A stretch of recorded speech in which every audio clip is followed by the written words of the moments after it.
Last class fictitious asset में सब कुछ फिक्टिशियस हो गया था ना? क्या था फिक्टिशियस एसेट्स? हाँ हाँ, डाउट? हाँ ठीक है। हाँ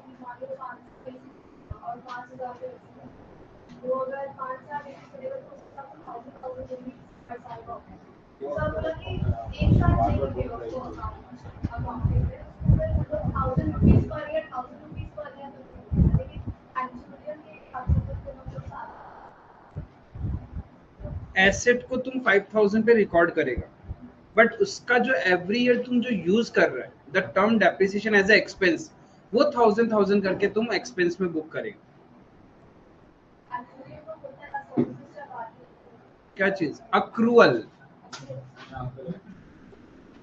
हाँ, तो अक्रूअल कंसेप्ट क्या बोलता है? इफ ड्यूरिंग द ईयर आपको कोई चीज का एक्सपेंस हुआ है या इनकम हुआ है, वेदर यू हैव रिसीव्ड और नॉट पेड और नॉट, आपको रिकॉर्ड करना पड़ेगा। तो एसेट तो मैंने करंट ईयर में ही यूज किया। मैंने करंट ईयर में सपोज एसेट खरीद लिया, लेट्स से सपोज मैंने in the month of January AC purchase किया, इंस्टॉल हो गया, राइट? बट मैंने यूज करना स्टार्ट किया अप्रैल में, बट स्टिल 3 मंथ्स तो वो पुट टू यूज था ना, जैन फेब मार्च, तो मेरा करंट ईयर का एक्सपेंस में काउंट होगा। बट वो कितना एक्सपेंस काउंट करेंगे? रिलेटेड टू डेप्रिसिएशन, बिकॉज 5000 का तो एसेट बना है ना, जितना तुम यूज कर चुका वही तुम्हारा खर्चा है। तो अक्रूवल तो वही बोलता है। तो एक साल में हमने कितना यूज किया? 5000 का एसेट था, 5 साल तक तुम यूज करेगा, तो एवरी ईयर तुम कितना यूज कर रहा है? 1000। तो जितना यूज कर रहा है उतना हर साल का एक्सपेंस है। That is accrual. क्लियर है चीज? और किसी का कोई डाउट? हाँ, कंजर्वेटिज्म कंसेप्ट ये बोलता है कि बिजनेस के अंदर में we do not record any future incomes और gains until and unless it is actually happened. We record all the future expenses and losses in current year, but we ignore all the future incomes and gains. That's conservatism concept. ये concept नहीं होता तो कोई भी businessman अपने future का income भी आज ही रिकॉर्ड कर लेता। सपोज करंट ईयर में बिजनेस को लॉस हो रहा है, बट मुझे लग रहा है कि नेक्स्ट कमिंग 1 ईयर और 2 ईयर में मुझे अच्छा खासा सेल होगा, तो मैं उस एजम्पशन पे तो आज ही उसको सेल मान लेता। तो मेरा जो करंट ईयर का फाइनेंशियल पोजीशन या प्रॉफिटेबिलिटी है वो तो गलत शो होता ना, तो ट्रू पिक्चर कभी पता ही नहीं चलता। That's conservatism. कंजर्वेटिज्म या प्रूडेंस कंसेप्ट आपको ये बोलता है कि फ्यूचर में कोई भी इनकम या एक्सपेंस, इनकम या गेन आपको होना है, then you won't record until वो एक्चुअल में हो जाए। Whereas if any expenses or losses going to happen in future, जो आपको लगता है उसके लिए आज ही अपन अकाउंटिंग कर लेंगे। That's conservatism. और कोई? Any else? कोई डाउट्स जो मैं कवर अप कर सकता हूँ?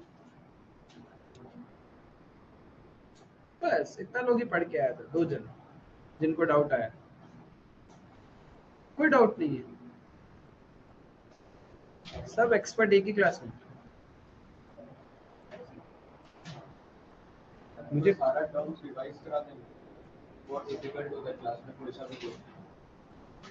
टर्म्स बोलो, देखो वैसे कोई रिवीजन टर्म्स नहीं है, टर्म्स तुम लोग को समझना पड़ेगा। जैसे हम लोग को debtor, creditor, bills receivable, bills payable, accrual, outstanding, prepaid, ये सभी टर्म्स है बिजनेस में, तो इनको फील करना पड़ेगा। ठीक है, एक बार चलो फिर से, एक बार मैं पहले लास्ट क्लास का फिक्टिशियस एसेट और डेफर्ड रेवेन्यू एक्सपेंडिचर लिखा देता हूँ, ठीक है? उसके बाद में एक बार फिर से अपन कर लेंगे। फिक्टिशियस एसेट्स क्या था? सच में कोई एसेट होती है क्या ये? It is just a imaginary asset. Normally asset से या तो बेनिफिट मिलेगा या फिर आपके बिजनेस में पैसा आएगा, बट ये एक ऐसा एसेट है जिससे कुछ नहीं आने वाला, जस्ट ये दिखावटी एसेट है, नाम का एसेट है। Because of the accounting concept मुझे इसका अकाउंटिंग करना होता है, तो ये हमारे बुक्स में पैदा हो जाता है। Is it clear? तो लिखना फिक्टिशियस एसेट्स के अंदर करना पड़ेगा, करना ही पड़ेगा, बिकॉज अकाउंटिंग करने की वजह से ये पैदा हुआ है।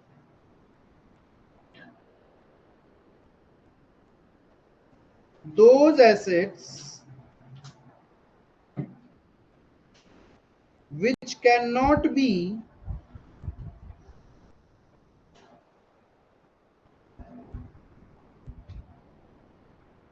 realized into cash those assets which cannot be realized into cash, those assets which cannot be realized into cash is known as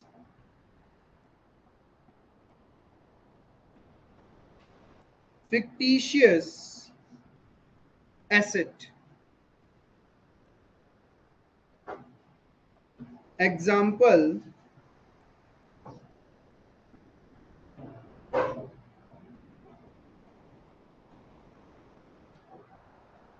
advertisement suspense account, advertisement suspense account, account को मैंने A/C लिखा है, ठीक है। Advertisement suspense account, preliminary expenses not written off,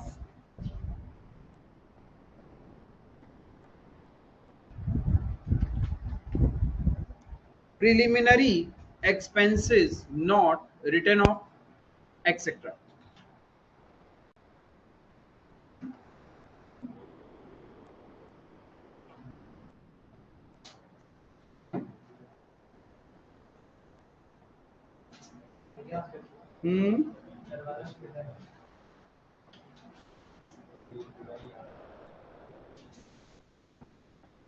clear है? fictitious assets क्या है? Those assets which cannot be realized into cash, उसको अपन fictitious assets बोलते हैं। डेफर्ड रेवेन्यू एक्सपेंडिचर इसी से रिलेटेड था। क्या था deferred revenue expenditure?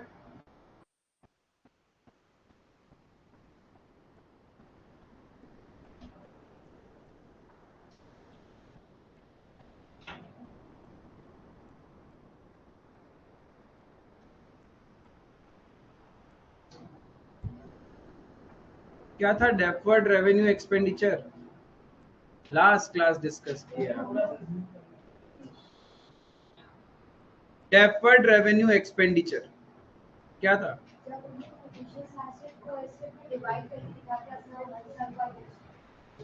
Fictitious assets को डिवाइड करके दिखाता है, नहीं।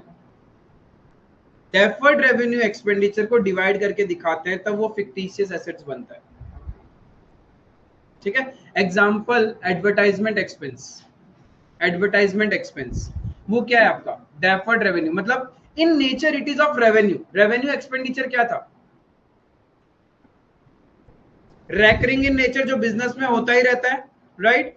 तो ऐसे एक्सपेंसेस जो रेवेन्यू इन नेचर है बट जिसका बेनिफिट थोड़ा सा ओवर द पीरियड मिलेगा, जैसे advertisement, it's a recurring in nature. Business को हर साल एडवर्टाइजमेंट एक्सपेंस करना होता है, बट एक साल में यदि आपने बड़ा एडवर्टाइजमेंट एक्सपेंस किया, इसका मतलब ये नहीं है कि इसका बेनिफिट सिर्फ उसी साल मिलेगा, उसका बेनिफिट 2-3 साल तक मिलता है अपने को, राइट। तो as a businessman what you can decide कि जितना एक्सपेंसेस आपने किया है उसको स्प्लिट कर दो ओवर द 2 years और 3 years। Is it clear? उसी एक्सपेंस को अपन डेफर्ड रेवेन्यू एक्सपेंडिचर बोलते हैं। Any expenditure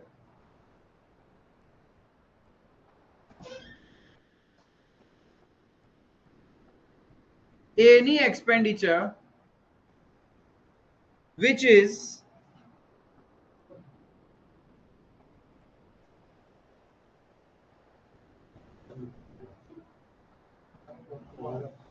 any expenditure which is revenue in nature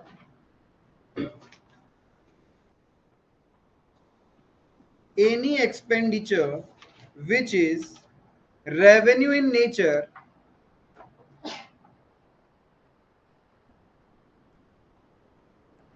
but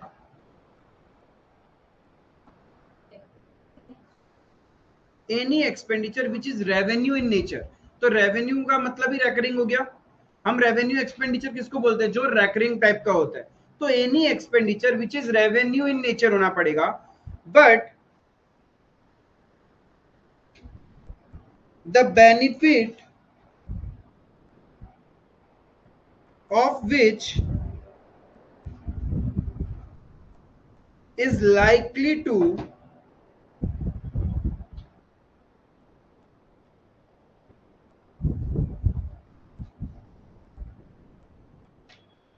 derived, but the benefit of which is likely to, but the benefit of which is likely to derived over a number of years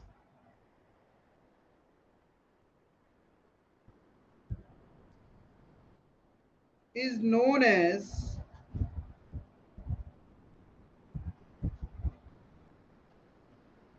deferred revenue expenditure.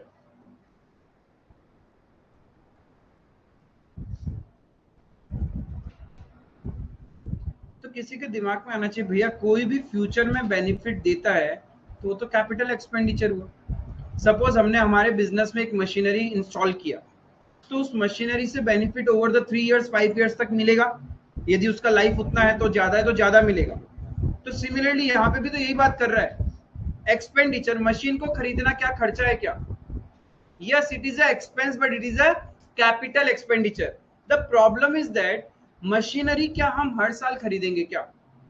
तो it's a non recurring, वो revenue expenditure नहीं है। Where is advertisement जिस year हम करवाते हैं, क्या business को बेनिफिट सिर्फ उसी ईयर होता है क्या? आज आप टीवी में कोई ऐड देखते हो तो क्या खत्म, फिर 1 साल के बाद आप खुद ही भूल जाओगे या टीवी में वो ऐड आना बंद हो जाएगा। उसका बेनिफिट 2 इयर्स 3 इयर्स 5 इयर्स तक चलता है। तो बेनिफिट तो हो रहा है फ्यूचर में, but the type of expense is revenue in nature. Next year फिर से कंपनी को क्या करना पड़ेगा? एडवर्टाइजमेंट एक्सपेंस करना होगा, उसके नेक्स्ट ईयर फिर से करना होगा। बट मशीनरी वो तो एक ही बार खरीदोगे ना। अब 2 साल 3 साल या 4 साल बाद आप फिर से और एक बार खरीद लोगे। बट ऐसा होगा क्या एवरी ईयर हम लोग को मशीन परचेज करना पड़ रहा है? वो नहीं होगा ना। तो that is the gap between capital and revenue expenditure. तो कोई भी ऐसा रेवेन्यू जो बिजनेस में होता ही रहता है, मेरा रेकरिंग इन नेचर है, जिसका benefit over the number of years मिलेगा, उसको हम रेवेन्यू एक्सपेंडिचर बोलते हैं। But since over the number of years मिलेगा, जैसे कि सपोज आपने 5 लाख का एडवर्टाइजमेंट एक्सपेंस किया, राइट, एंड यू फील कि उस एक्सपेंस करने की वजह से आपको 5 साल तक बेनिफिट मिलेगा। इसका मतलब क्या नेक्स्ट ईयर एडवर्टाइजमेंट एक्सपेंस नहीं करोगे क्या? करोगे, उसका बेनिफिट अलग होगा। करंट ईयर में जो आपने 5 लाख का एक्सपेंस किया उसका बेनिफिट कब तक मिलेगा? 5 साल तक। इसका मतलब हो सके तो मैं करंट ईयर के पीएनएल में कितना एक्सपेंस दिखाऊंगा? 1 लाख। नेक्स्ट ईयर 1 लाख, उसके नेक्स्ट ईयर। तो मैं कर क्या रहा हूं? अपने रेवेन्यू एक्सपेंडिचर को डेफर कर रहा हूं। Is it clear? Current year में कितना एक्सपेंस दिखाया? 1 लाख। तो मैंने 4 लाख क्या किया? डेफर कर दिया। That is deferred revenue expenditure. Now this 4 lakhs in my books becomes fictitious asset.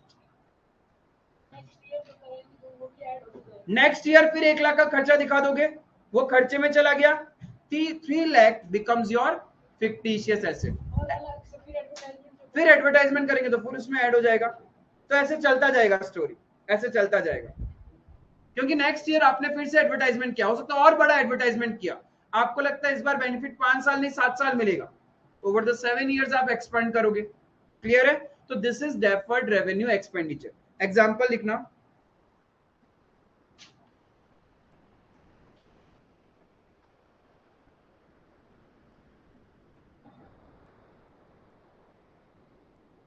Advertisement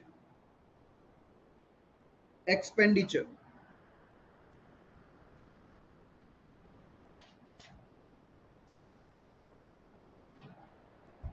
advertisement expenditure, तो आपका advertisement expenditure is treated as deferred revenue expenditure. ये बहुत बड़ी अमाउंट का एक्सपेंस होता है। रदर देन उस पर्टिकुलर ईयर में एक्सपेंस चार्ज करने से अच्छा हम ओवर द पीरियड क्या करते हैं, उसको स्प्लिट कर देते हैं। जितना स्प्लिट करोगे that becomes your fictitious asset. Current year में जो एक्सपेंस दिखा दिया दैट इज योर एक्सपेंस। जो फ्यूचर में एक्सपेंस शो करोगे उसको हम फिक्टिशियस एसेट्स बोलते हैं। सोचो इस साल में होर्डिंग्स लगवा दिया, 5 लाख रुपीज का एक्सपेंस लगा, करंट ईयर आप कितना मान रहे हो 1 लाख, तो बाकी जो ये 4 लाख है क्या नेक्स्ट ईयर ये होर्डिंग्स बेचने से मिल जाएगा क्या? वो तो खर्चा लग चुका, होर्डिंग्स लग चुके, now this every each and every hoarding is your scrap, उसका तो कोई वैल्यू नहीं मिलने वाला। तो वो 4 लाख इसीलिए हम उसको क्या बोलते हैं, फिक्टिशियस एसेट, उससे मुझे कोई पैसा रियलाइज होगा ही नहीं। Is it clear? Fictitious assets क्या होता है? Those assets which can not be realised into cash. Clear है ये चीज?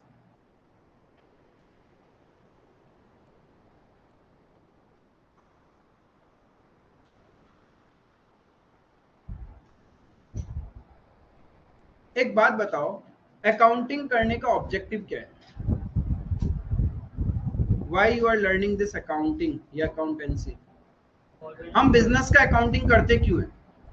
Why, what is the objective behind doing the accounting of a business? To know business is running in profit और loss, ठीक है, यानी basically to ascertain profitability of a business, ठीक है, और financial position of the business and और भी बहुत सारा फ्यूचर का डिसीजन हम लोग अच्छे से ले सके। क्लियर है? एक बात बताओ मुझे, आप जो ये प्रॉफिट लॉस बोलते हो, कितने ड्यूरेशन का प्रॉफिट लॉस आप कैलकुलेट करते हो? 1 फाइनेंशियल ईयर।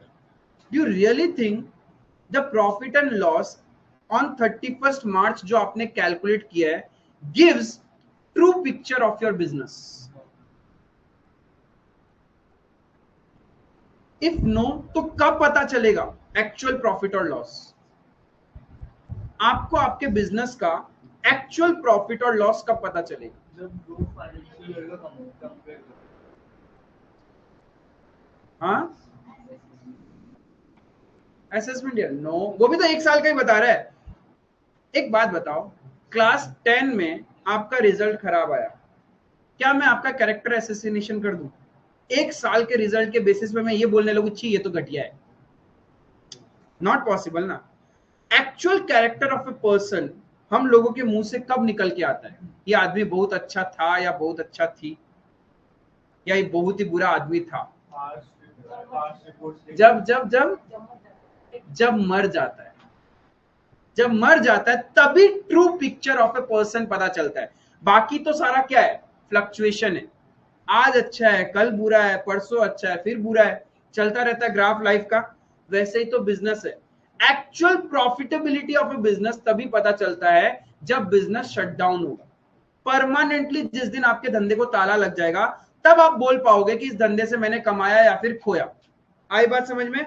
बट स्टिल क्या उस टाइम में जिस दिन आप बिजनेस बंद करोगे उस दिन ये पता चलना कि बिजनेस वाज प्रॉफिटेबल था या लॉस था कोई फायदेमंद रहेगा? यानी जब इंसान ऊपर जा चुका है, पीछे से आप बोल रहे हो बहुत अच्छा आदमी था, दिल का तो अच्छा था, देखो कुछ भी बोलो, ऐसा नहीं है तुम्हारा मदद नहीं करता था लेकिन हमारा तो कभी कभी किया, कोई फायदा है क्या? काश वो जिंदा था तभी आप उसको टाइम टू टाइम बोलते रहते, जाने के बाद अब क्या बोल रहे हो उसको? आप उसको हर 2 साल 3 साल में ही बोल देते, या पेरेंट्स को तारीफ करनी है हमारी अभी कर दो ना, बाद में कैसी तारीफ? यदि हमें भी अपनी पेरेंट्स की तारीफ करनी है अभी कर लो, बाद में बोल के क्या? ट्रू प्रॉफिटेबिलिटी वैसे ही बिजनेस का है। दैट्स व्हाई हम लोग बोलते हैं financial year, because it makes no sense to know the profitability when business is permanently shut down. तो धंधा बंद ही कर दिया, अब क्या देखना कि बिजनेस मेरे को प्रॉफिट दे रहा था या लॉस दे रहा था? डिसीजन मेकिंग में फायदा नहीं होगा ना। That's why we have divided our complete years of the business into accounting year. ऐसा कोई रात को सपना नहीं आया कि हम लोग 1 अप्रैल से लेके 31 मार्च को ईयर मानेंगे या 12 मंथ्स को ईयर मान लेते हैं। There was a concept behind it, that was accounting period concept, ठीक है? ऐसे कोई अचानक से कोई महापुरुष पैदा नहीं हुए बोले नहीं यही होना चाहिए, ऐसा कुछ नहीं था। उनको समझ में आया it makes no sense if you will know the profitability when business is permanently shut down. Better know the profitability at every 12 months. आप एवरी 12 मंथ्स में अपनी परफॉर्मेंस को चेक करोगे, it becomes easy to forecast your future. Otherwise आपके budget की तो कोई बात ही नहीं है, फ्यूचर को कैसे फॉरकास्ट करोगे? बिजनेस में आप प्लानिंग कैसे करोगे? बजट्स कैसे बनाओगे? Not possible. That's what accounting period concept is, ठीक है? हमने कोई मजा नहीं आया कि हमने 1 अप्रैल टू 31 मार्च सीखा financial year, We are doing 1st April to 31st March because of accounting period concept. ठीक है, लिखना.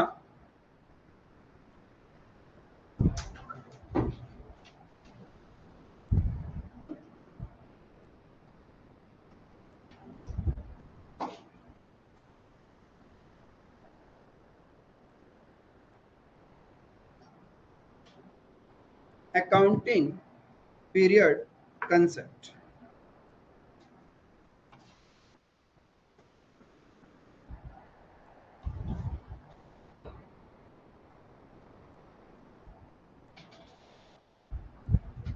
The main objective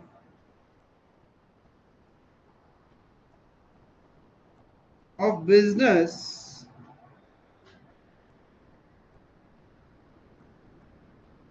the main objective of accounting in business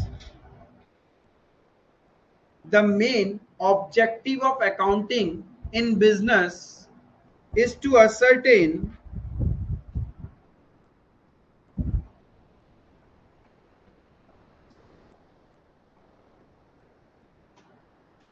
true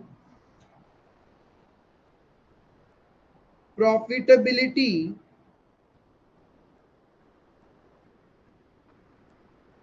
of business.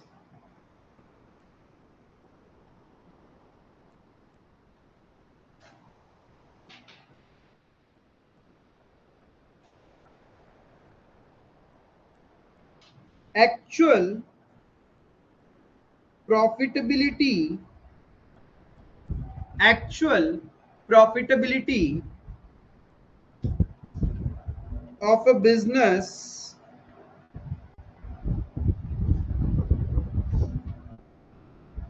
can be ascertained can be ascertained can be ascertained only when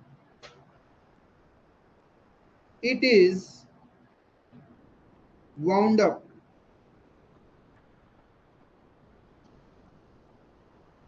Actual profitability of a business can be ascertained only when it is wound up.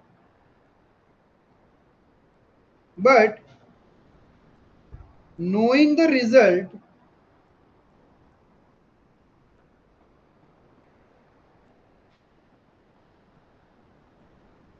at that time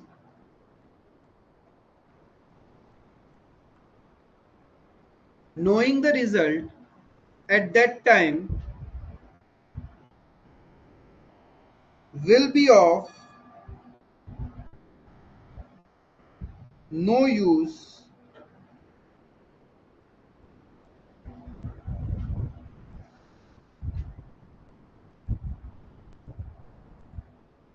knowing the result at that time will be of no use neither any corrective steps neither any corrective steps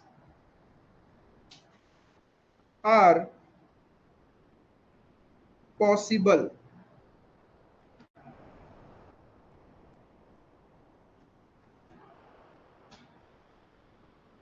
Thus,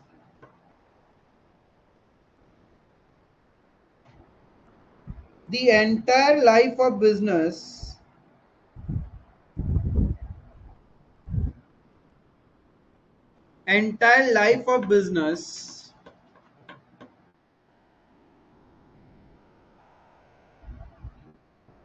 is divided into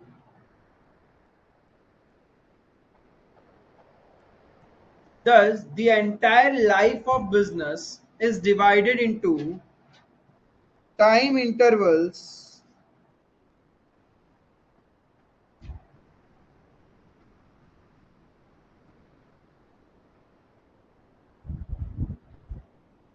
that is 12 months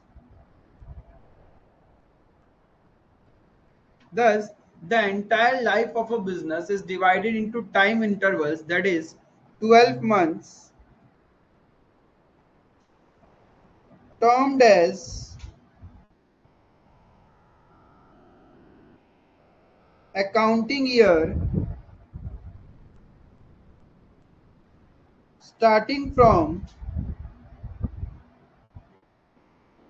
1st of April, termed as accounting year, starting from 1st of April and ends at 31st of March.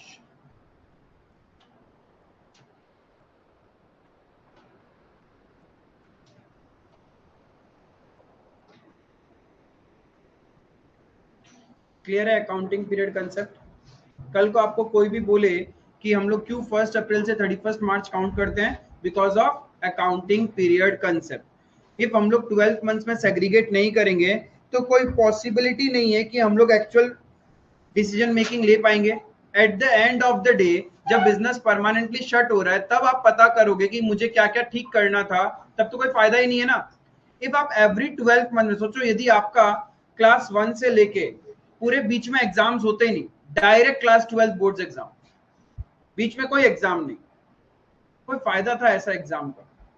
पता ही नहीं चलता कि कौन sharp है, किस पे कितना work करना है, किसका डेवलपमेंट क्या होगा, एंड इवन आप अपने आप पे भी एनालाइज नहीं कर पाते कि मुझे और कितना इंप्रूव करना है, राइट? दैट्स व्हाई आप लोगों का स्टडी साइकिल्स को भी क्या किया, इंटरवल्स में बांट दिया, intervals of 1 year. Similarly accounts के अंदर में, बिजनेस के अंदर में, क्लियर है? बिजनेस में ऐसा क्यों करते हैं? Because of accounting period concept. Clear है accounting period concept? Normal year का डेट नॉर्मल ईयर का डेट 1 जनवरी टू 31 दिसंबर नहीं रखा, रखने वाले ने। हमको लगा इसमें उसका रीजन लिखा हुआ होगा। नहीं, देखो 1 जनवरी टू 31 दिसंबर is not a Hindu calendar year, पहला बात तो ये। तो जब ये सब बना था तब हिंदू कैलेंडर फॉलो होता था, वहां पे इंग्लिश कैलेंडर नहीं था। 1 जनवरी टू 31 दिसंबर जो हम कंसिडर करते हैं, it's all about foreign nations, उन लोग फॉलो करते थे। We Indian used to follow Hindu calendar. तो हिंदू कैलेंडर में ईयर स्टार्ट होता था 1 अप्रैल को, एंड खत्म होता था 31 मार्च को, इसलिए वही था, एंड देन वही कंसिस्टेंटली चलता गया। There was in a talk कि हम लोग का भी फाइनेंशियल ईयर चेंज हो जाएगा, कि 1 जनवरी से 31 दिसंबर फॉलो करने स्टार्ट कर देंगे, बट ऐसा हुआ नहीं। It was just in talk, so that हम लोग भी क्या हो सकता था कि कुछ फॉरेन कंट्री से अलाइन हो जाता अपना अकाउंट्स भी, क्योंकि उन लोग तो वही फॉलो करते हैं। उनके लिए तो ईयर क्या है, 1 जनवरी टू 31 दिसंबर। ये जो ईयर एंड हो रहा है 31 मार्च, 31 मार्च का प्रेशर है, वो तो इंडिया में है, क्योंकि we Indians follow 1 April to 31 March. But foreign countries के वहां कोई हिंदू कैलेंडर तो है नहीं, उन लोग तो अपना ही कैलेंडर फॉलो करते हैं, 1 जनवरी टू 31 दिसंबर। हम जरूर 31 दिसंबर को सेलिब्रेट करते, बट उन लोग 31 मार्च को सेलिब्रेट नहीं करते, तो अपन को भी नहीं करना चाहिए। तो एक ही तो दिन मिलता है, पापा पूछता नहीं है रात को। हाँ,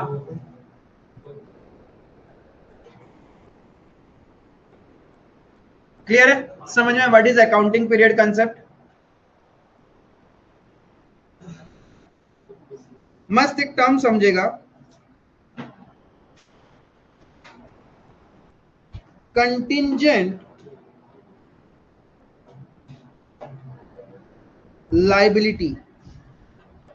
contingent liability, CONTINGENT, contingent liability. कोई अपना ज्ञान का चुक थोड़ा सा प्रदर्शित करेगा?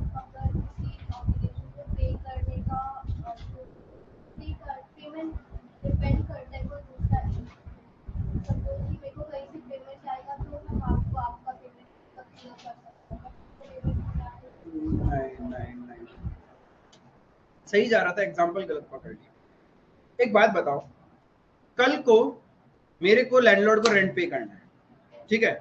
अब लैंडलॉर्ड मांगने आया, हम उसको बोलता है मेरे तो स्टूडेंट ट्यूशन फीस देंगे तभी मैं आपको रेंट दूंगा। वो मानेगा क्या? बोलेगा मेरे को क्या फर्क पड़ता है। सपोज आपने अपने बिजनेस के लिए गुड्स परचेज किया किसी से क्रेडिट में, अब वो सप्लायर आपके यहाँ आया पैसा मांगने के लिए, आपने बोला मैंने तो गुड्स बेच दिया, बोले वेरी गुड, अब तो और पैसा दो। बोलता मैंने जिसको बेचा क्रेडिट में बेचा, अब जब वो मुझे पैसा देगा तब मैं आपको पैसा दूंगा। ये क्या बात हुआ?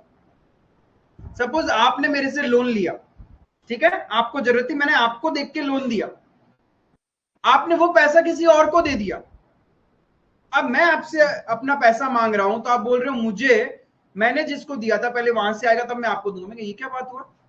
तुमने तो मेरे से लोन लिया था ना, मुझे मेरा पैसा दो, मुझे क्या मतलब कि तुम्हें उससे पैसा आए या नहीं आए, राइट? थोड़ा सा एग्जाम्पल कर ले, सही जा रहा था शायद, एग्जाम्पल तुम भूल गया नहीं तो क्या है पता नहीं, तो सर स्ट्रेस दो, दूसरा एग्जाम्पल सोचो। और अरे तुम लोग एक ही तो स्कूल का है वे सर, तुम लोग को तो आना चाहिए कंटिंजेंट लायबिलिटी।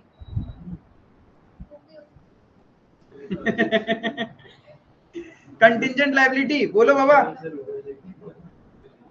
मैंने बोला अकाउंट्स में कोई भी टर्म नहीं समझ में आए, focus on the words, break the words, सब मीनिंग वहीं से निकल के आते हैं।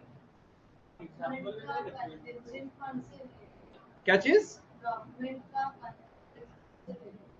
नहीं, एग्जाम्पल दो बिंदास, मेरे को समझाने से मतलब है, सबको समझ में आना चाहिए कि कंटिन्यू। मैंने आपसे लैपटॉप बाई किया, गुड्स है मेरे लिए, और लैपटॉप का बिजनेस चल रहा था, तो फिर मैंने आपसे लैपटॉप बाई किया, मैंने अमन को 3 लैपटॉप दिए क्रेडिट में। नहीं होगा एग्जाम्पल, गलत पे जाएगा नहीं एग्जाम्पल।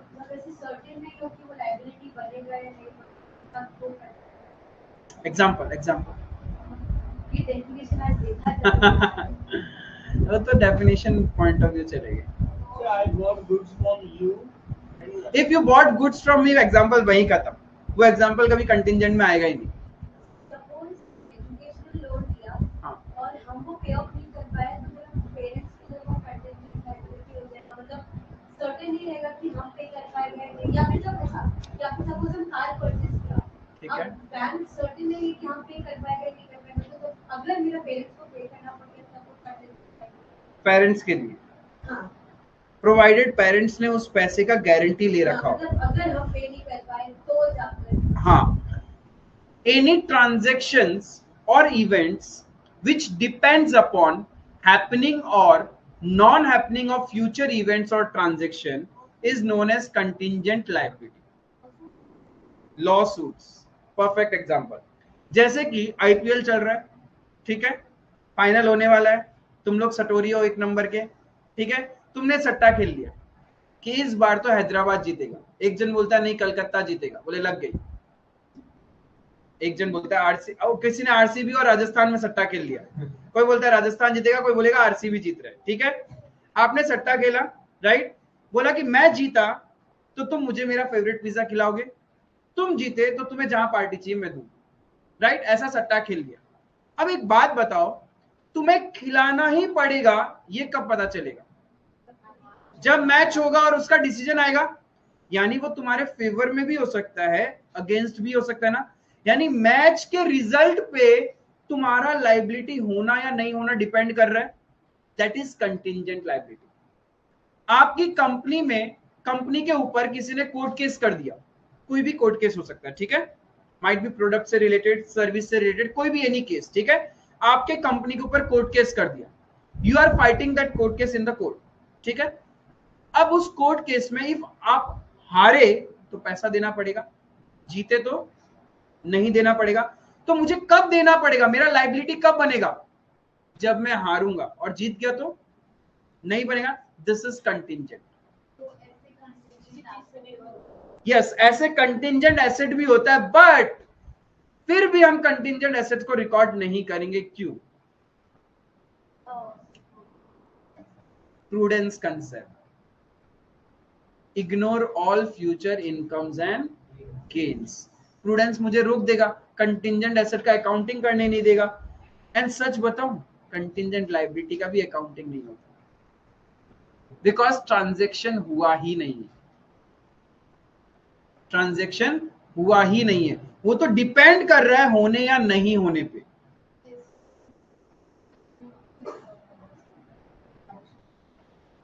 एग्जाम्पल, हाँ,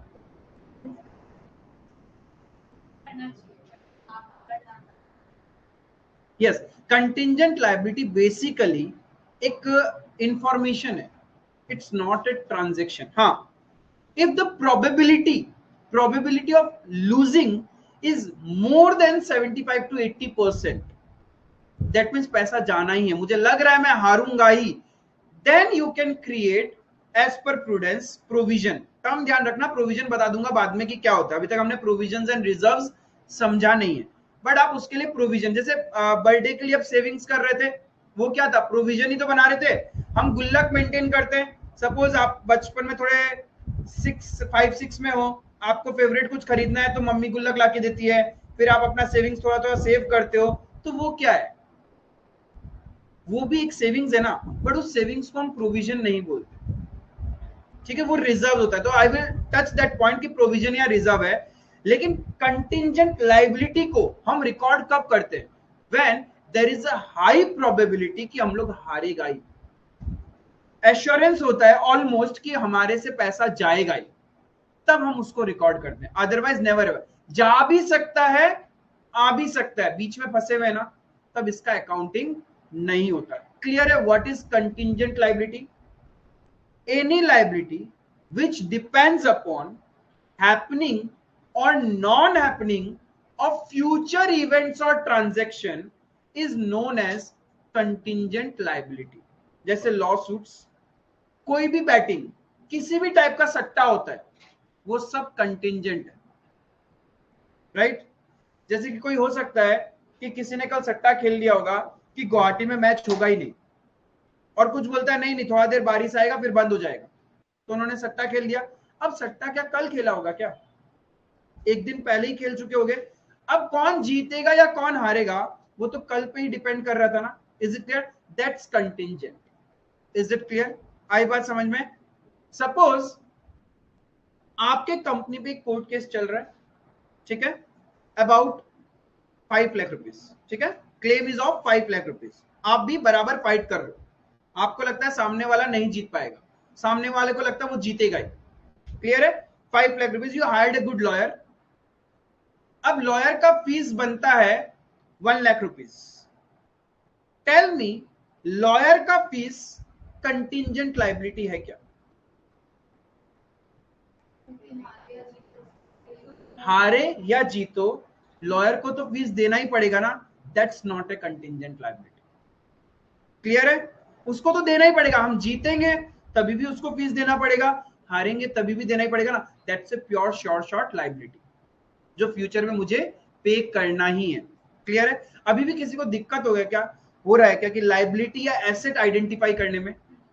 सिंपल सा लॉजिक है, कभी भी प्रेजेंट मत देखना, फ्यूचर देखना, चाहे वो फ्यूचर कल ही क्यों ना है, right? Think about the future. Future में कोई भी चीज आपके पास आनी है, इट मे बी मॉनिटरी और it may be benefits.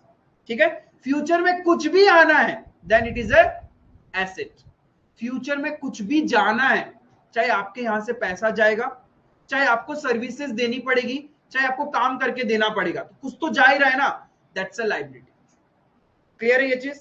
Contingent liability सबको क्लियर है? एनी ट्रांजैक्शन और events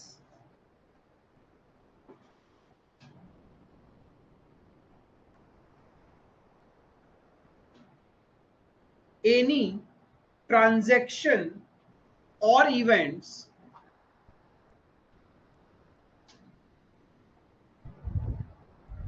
which depends upon happening or non-happening, any transaction or events which depends upon happening or non-happening of future events or transaction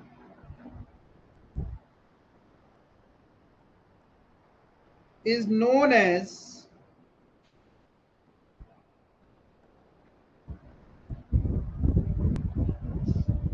contingent liability.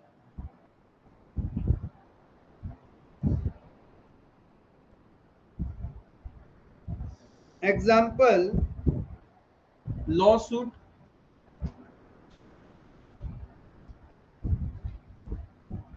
Batting, gambling,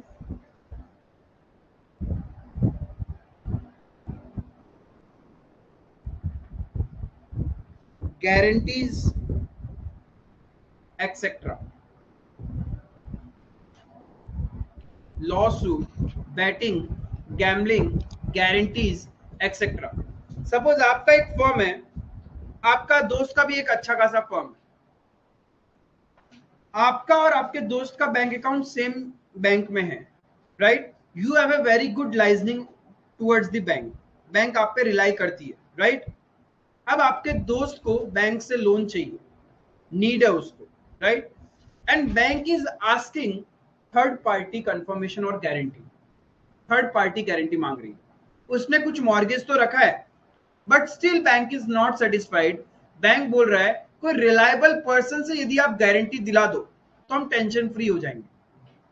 तो वो अपने पास approach करता है कि भाई तेरा भी तो बैंक अकाउंट है उसमें, एंड तेरा तो अच्छा है बैंक के साथ, ट्रांजेक्शन भी अच्छा होता है, मैनेजर तेरी बात मान भी लेगा, एक काम करना भाई, बोल देना कि हाँ दे दो सर उसको लोन. सोचो मैं इतना बोल दूं हाँ दे दो सर उसको लोन, इसका मतलब क्या? कल को उस बंदे ने नहीं चुकाया तो बैंक आके किसको पकड़ेगी? मुझे कब पकड़ेगी? जब वो नहीं रीपे करेगा, और रीपे कर दिया तो यानी डिपेंड करता है उसके पे करने या नहीं करने पे.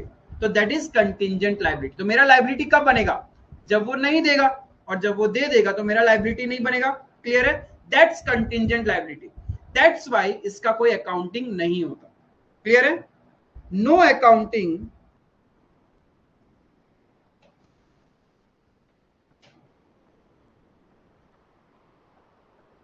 is done for contingent liability. तो बस लिख के छोड़ देता हूँ, लिख के छोड़ देता हूँ. कहाँ लिख के? अकाउंट बुक में. यस, वही चीज है. No accounting is done. अब अकाउंटिंग तो करेंगे नहीं. अब सोचो किसी कंपनी के ऊपर एक बहुत बड़ा केस चल रहा है, राइट? आपने अकाउंटिंग किया नहीं. इफ हम अकाउंटिंग नहीं करेंगे इसका मतलब रिकॉर्डिंग नहीं हुआ, क्लासिफाइंग नहीं हुआ, समराइज नहीं हुआ, एनालाइज नहीं हुआ, कम्युनिकेशन नहीं हुआ. हमारे इन्वेस्टर को पता ही नहीं चला कि कंपनी के ऊपर एक कोर्ट केस चल रहा है. Don't you think that's a very important information जो मेरे इन्वेस्टर को पता होनी चाहिए? चाहे आप अकाउंटिंग मत करो, बट ये इंफॉर्मेशन तो इंपॉर्टेंट है कि कंपनी के ऊपर एक कोर्ट केस चल रहा है. हो सकता है फ्यूचर में कंपनी हारी तो इतना अमाउंट देना पड़ेगा, नहीं हारेगा तो इतना पैसा कंपनी को मिलेगा, राइट? एटलीस्ट हम लोग ऑब्लाइज्ड है कि इन्वेस्टर को सारा इंफॉर्मेशन दे. इसीलिए अकाउंट्स में बोलते हैं कंटिंजेंट लायबिलिटी का अकाउंटिंग नहीं होता, बट उसको एज अ इंफॉर्मेशन आपको डिस्प्ले करना होता है इन नोट्स टू अकाउंट्स. ठीक है? लिखना मैं समझाता हूं क्या होता है.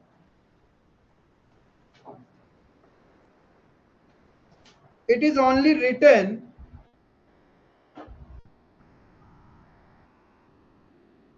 as a note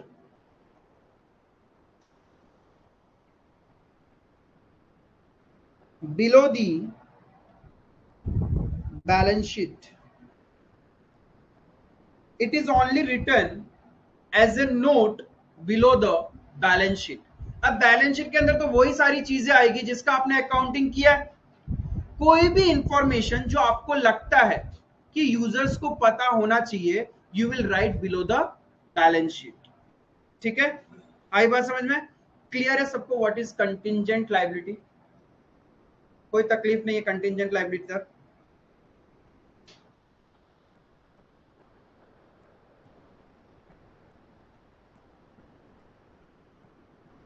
डिस्काउंट कितना तरीके का था? कौन सा? Trade discount and cash discount. Cash discount कितना तरीके का था? कौन सा? Discount allowed, discount received. Discount allowed business के लिए एक्सपेंस है या इनकम है? और discount received trade discount expense है या इनकम है? कुछ है ही नहीं. No accounting is done for trade discount, no accounting is done for trade discount. Trade discount कौन सा वैल्यू पे कैलकुलेट होता है, कौन सा वैल्यू पे कैलकुलेट होता है? हाँ ठीक है, तो दोनों लीस्ट प्राइस, एमआरपी और लीस्ट प्राइस, लीस्ट प्राइस पे कैलकुलेट करते हैं हम लोग trade discount. Once we deduct the trade discount हमें क्या मिलता है, लीस्ट प्राइस से ट्रेड डिस्काउंट माइनस कर दिया, क्या मिलेगा? सेल प्राइस या फिर परचेज वैल्यू। किसी के लिए सेल वैल्यू होगा तो किसी के लिए वो परचेज वैल्यू होगा। क्लियर है? कैश डिस्काउंट किस पे कैलकुलेट करते हैं? सेल वैल्यू जो है उस पे जो इमीडिएटली जितना पे कर दिया उस वैल्यू पे कैश डिस्काउंट कैलकुलेट होगा। क्रेडिट एलिमेंट पे कभी भी कैश डिस्काउंट नहीं लगता है, जितना आप इमीडिएटली पे करोगे उसी पे तो कैश डिस्काउंट लगेगा। क्लियर है ये चीज? क्लास थोड़ा सा प्रैक्टिकल अब धीरे धीरे टच करेंगे। अब ऑलमोस्ट मेरा बेसिक कंसेप्ट में इतना कुछ है नहीं, we have covered around 85% cover हो चुका है। ठीक है, बेसिक कंसेप्ट जितना था, आज थोड़ा सा समझते हैं कि कैपिटल को लेके क्या क्या होता है।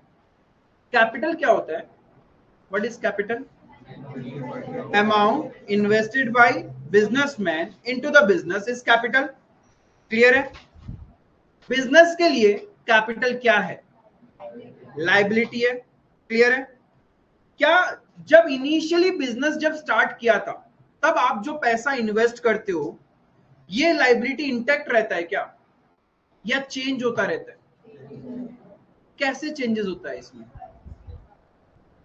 कैसे इसमें चेंजेस कैसे होता है? Suppose beginning of the year 1 अप्रैल आपने बिजनेस स्टार्ट किया, 1 अप्रैल 2023 आपने बिजनेस स्टार्ट किया, you invested 10 lakh rupees into the business. अभी आपका 10 लाख का वैल्यू कैसे चेंज होता रहेगा?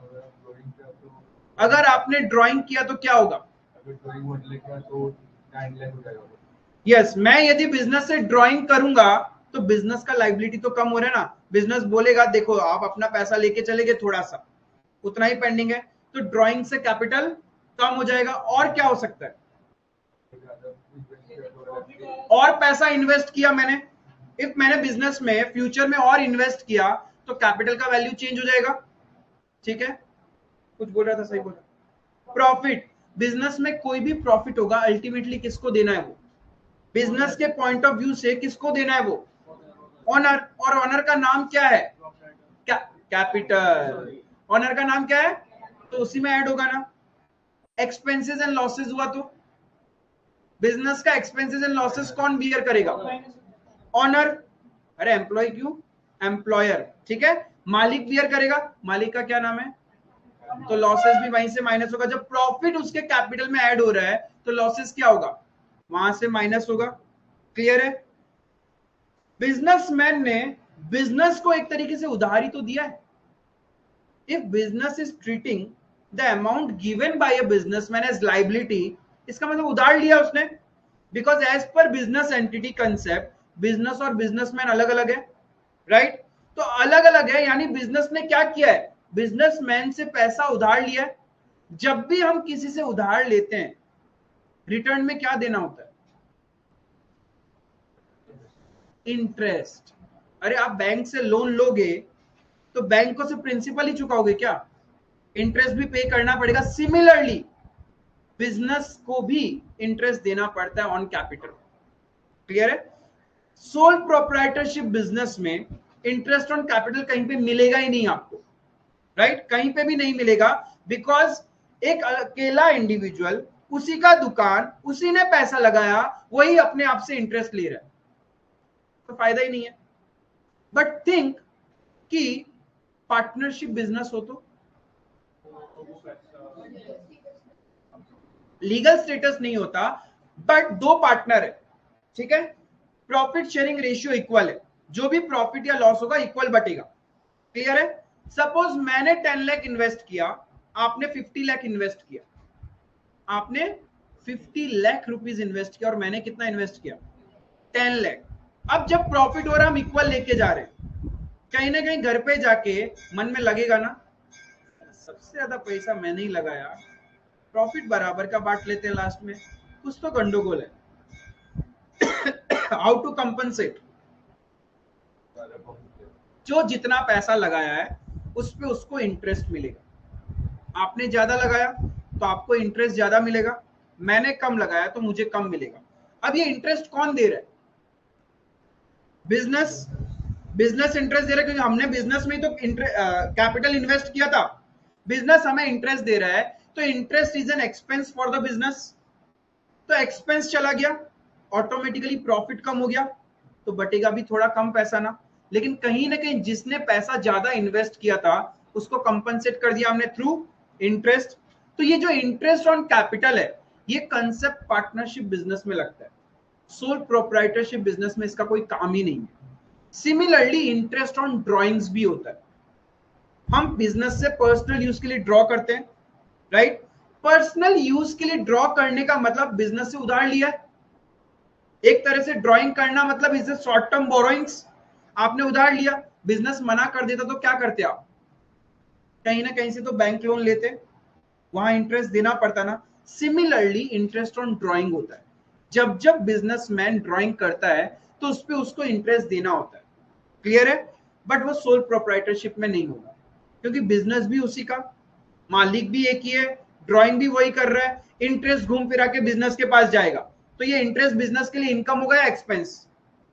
इंटरेस्ट ऑन ड्राइंग बिजनेस के लिए एक्सपेंस है या इनकम है?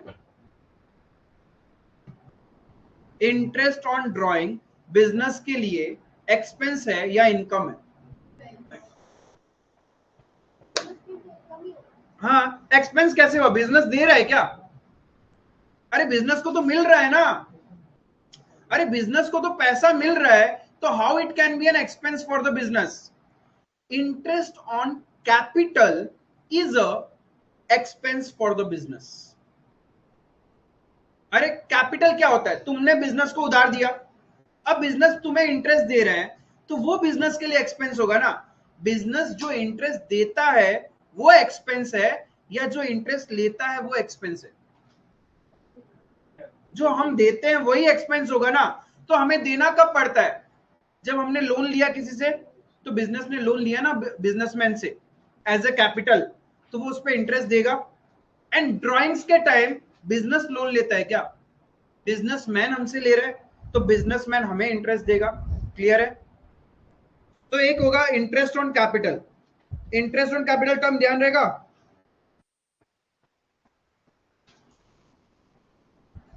Interest on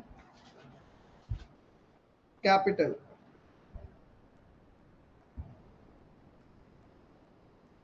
it is an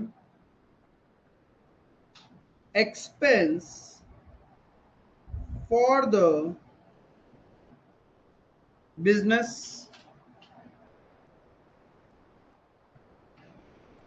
it is an expense for the business। अभी भी किसी को डाउट है कि इंटरेस्ट ऑन कैपिटल बिजनेस के लिए एक्सपेंस कैसे? पूछ लो। ये नहीं है डाउट, हम जो अपना बिजनेस स्टार्ट किया, हम बिजनेस में पैसा लगाया, तो पैसा कैपिटल है, हम कैपिटल? पैसा कैपिटल, दैट मनी, हम अकाउंटिंग पैसे की करते हैं। किसको करता है? हाँ? कैपिटल, उस अमाउंट को जो तुमने बिजनेस को दिया है। कैश नहीं, डुअल इंपैक्ट होगा ना, कैश तो बढ़ेगा बिजनेस का, कॉरेस्पॉन्डिंग एक लाइबिलिटी बढ़ेगा, उस लाइबिलिटी का नाम क्या देंगे आप? कैपिटल। मतलब तुमको ही रिप्रेजेंट कर रहा है वो। हाँ, तो एक तरह से तो मेरा अकाउंट में बढ़ा, कैपिटल अकाउंट यस, मेरा अकाउंट। हाँ, कैपिटल अकाउंट आपका है, बट आप जब भी सोचोगे तो बिजनेस के पॉइंट ऑफ व्यू से सोचना, पर्सनल पॉइंट ऑफ व्यू सोचोगे तो अकाउंटिंग गलत हो जाएगा। मतलब बिजनेस पे कैपिटल आया मतलब पैसा है, पैसा आया, अब उस पैसे पे बिजनेस इंटरेस्ट दे रही है, तो बिजनेस के लिए वो एक्सपेंस है। क्लियर है? तो इंटरेस्ट ऑन कैपिटल कैलकुलेट कैसे करेंगे? हाँ, रेकरिंग, हर साल देना पड़ेगा। धंधे में तुम्हारा पैसा तो लगा हुआ रहेगा, हर साल बिजनेस तुम्हें इंटरेस्ट देगी, तो it's a recurring expense. Interest on capital calculate कैसे होता है?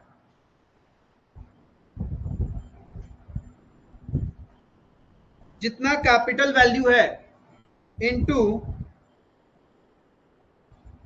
Rate by 100। अभी सिर्फ इतना ही बता रहा हूं, बट सच में सिर्फ इतना नहीं है, इनटू ड्यूरेशन बाय 12 भी होता है। चलो थोड़ा सा सीख ही लेते हैं। 11 में तो सिर्फ सीधा सीधा आपको कैपिटल वैल्यू रहेगा, और बोलेगा 10% इंटरेस्ट है या 12% इंटरेस्ट है, डायरेक्ट कैलकुलेट करने से काम हो जाएगा, सीधा इजी सिंप्लीफाइड मिलेगा आपको, चाहे आप कोई भी स्कूल में पढ़ते हो, कुछ भी कॉम्प्लिकेशंस नहीं होता आईओसी का कैलकुलेशन में, बट थोड़ा लॉजिकल समझते हैं।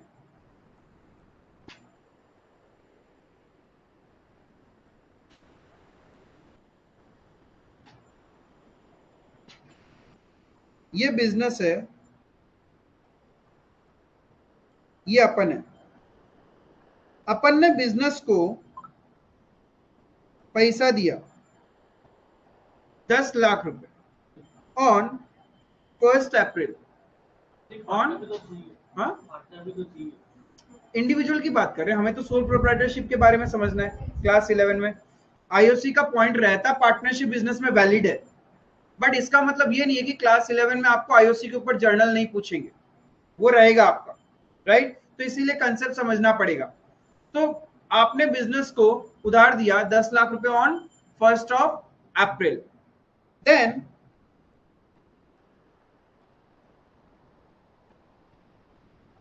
₹5 लाख 1 अक्टूबर में और पैसा इन्वेस्ट किया आपने, क्लियर है? Calculate interest on capital at the rate 10% per annum.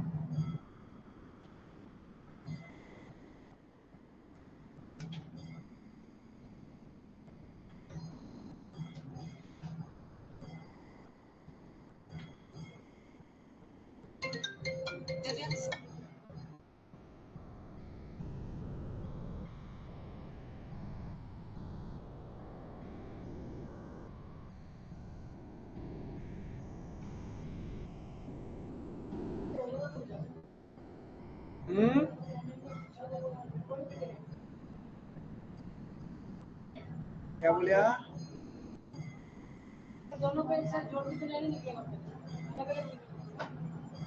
जैसा आपका मर्जी भाई, बेसिक आईक्यू चेक करना है मुझे तो आप लोग का। क्वेश्चन सिंपल सा है, स्टार्टिंग ऑफ द ईयर आपने 10 लाख इन्वेस्ट किया बिजनेस में, देन 1 अक्टूबर को 5 लाख और इन्वेस्ट किया। I am just asking, tell me the interest on capital business जो आपको पे करेगा। 1,50,000, ठीक है? I store the solution in my hard drive. बाकी और कोई? हाँ, 1 लाख होगा एनुअल ईयर। मैं सबका आंसर सुन रहा है, और जो पार्टिसिपेट नहीं कर रहा वो तो गधा या गधी। पार्टिसिपेट ट्राई करो बाबा, फील नहीं करोगे सब्जेक्ट को मजा नहीं आएगा।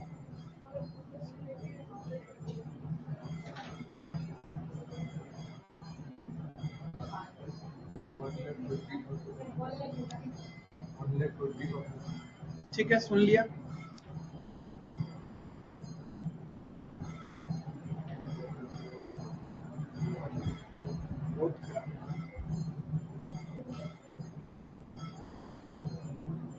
कोई भी बिजनेस ब्रेन नहीं मिला मेरे को अभी तक जी, it's just a basic IQ. ये तो बोलो ना जो आंसर है बोलो, उधर क्या लिपसिंग है? पढ़ा मैंने तुम्हारा लिपसिंग 1,50,000। क्या हुआ? सुन रहा है मैं, अभी तक मेरे को बिजनेस माइंड नहीं मिला। क्या बैठते हो रे तुम लोग दुकान में, क्या देखते हो? ऐसे करोगे धंधा? सोचो।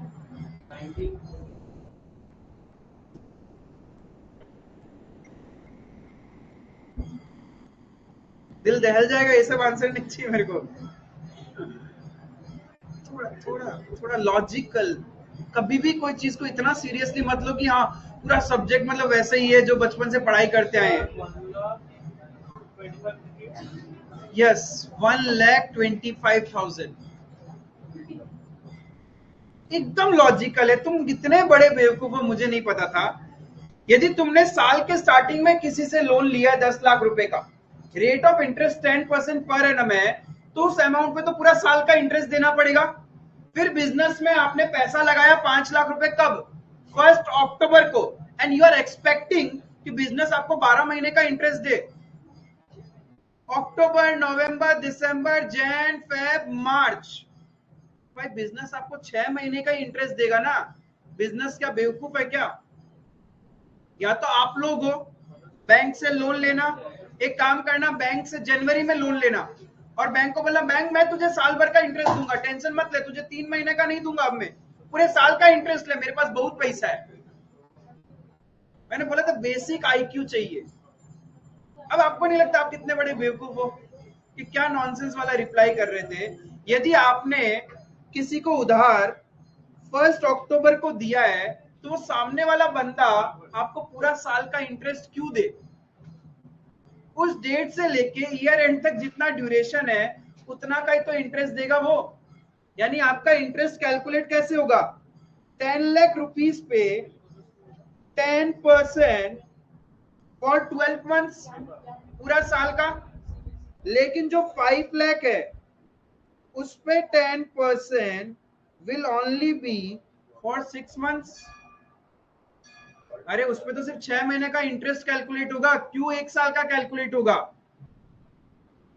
अभी भी कुछ लोग ये कहा चल रहा है, ये सच में कहा चल रहा है तो आगे जो जो चलने वाला है आपके चलने लायक नहीं बचोगे, कसम से खत्म हो जाओगे। यदि ये एकदम बेसिक सा चीज अभी तक सेट नहीं हुआ है तो मान के चलो कि आगे तो फंस जाओगे। जब कंपाउंड एंट्रीज आएगी, यही जो मैंने बार बार least price, trade discount, cash discount की बातें की है, आप लोग तो 33.33% में भी खो जाओगे। किसी को मैं लिख दूंगा 33 1/3, बोलेगा ये क्या है, और मैं जब बोलूंगा उसी को 33.33, ऐसा भी होता है क्या? ऐसे मत करो। एकदम बेसिक आईक्यू था, कुछ भी नहीं था। समझ में आया इंटरेस्ट ऑन कैपिटल कैसे कैलकुलेट होता है? भाई जब आप पैसा इन्वेस्ट करोगे उस दिन से लेके ईयर एंड तक जितना ड्यूरेशन है उस पे इंटरेस्ट कैलकुलेट होगा ना, नॉर्मल सा चीज है। क्लियर है?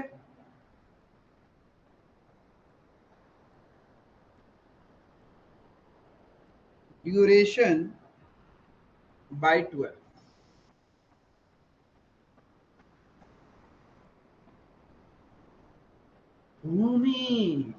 घूम रहा है ऐसे लग रहा है हमको तुम कि चल क्या रहा है। ये जो फॉर्मूला है ये आपका पार्टनरशिप में भी लगेगा? हाँ, एवरीवेयर इंटरेस्ट कैलकुलेट करने का यही तरीका है। जो स्टॉक कंपनी, हाँ, कैसा भी कंपनी हो, जिस दिन लगाया और जितने समय का तुम्हें इंटरेस्ट चाहिए यही निकलेगा। बस शॉर्ट करने के अलग अलग एक्सेल फॉर्मूलेज होते हैं, तरीके होते हैं, वो अलग है, बट बेसिक यही है। इसी तरीके से सब कोई कैलकुलेट करता है।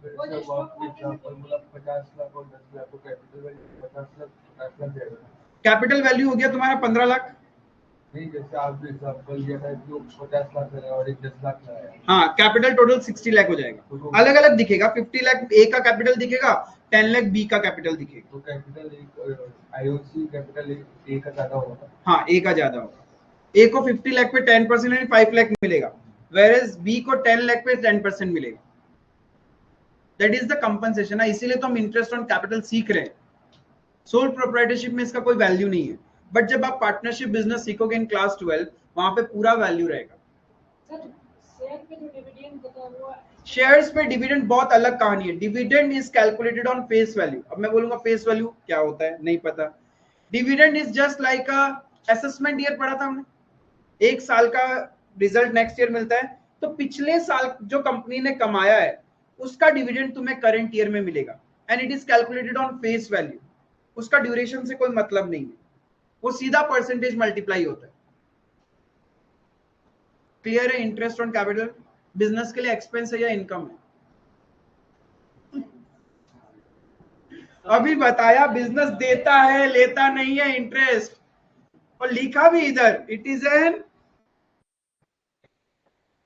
फिर भी इनकम। हे बाबा, खुद के पॉइंट ऑफ व्यू से मत सोचो कि आप लोग मालिक हो, आपको पैसा मिल रहा है। Don't think from your point of view, हमें सिर्फ बिजनेस के पॉइंट ऑफ व्यू से समझना था। क्लियर है? इंटरेस्ट ऑन कैपिटल बिजनेस के लिए एक्सपेंस है या इनकम है? क्लियर है? बहुत बढ़िया।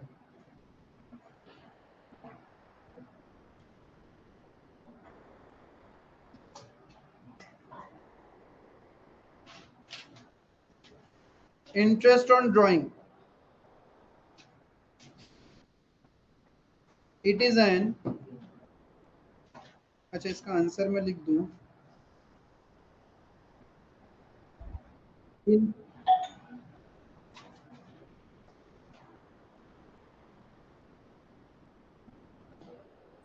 यस साक्षी,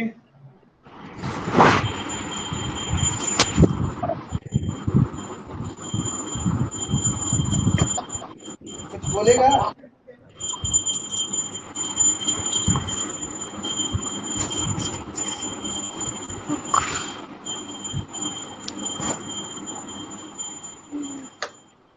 कुछ नहीं बोलेगा।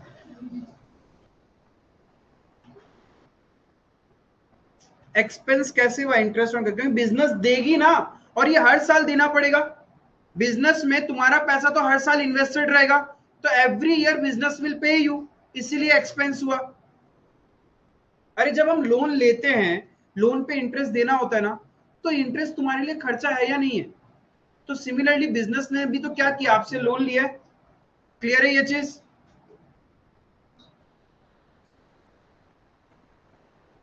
तो चला गया होगा ना, उसका तबीयत ठीक है क्या? ये नहीं, और एक था ना, क्या नाम भूल गया मैं, हाँ दर्श।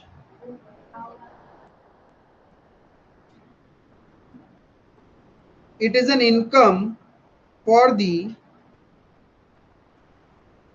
business. It is an income for the business.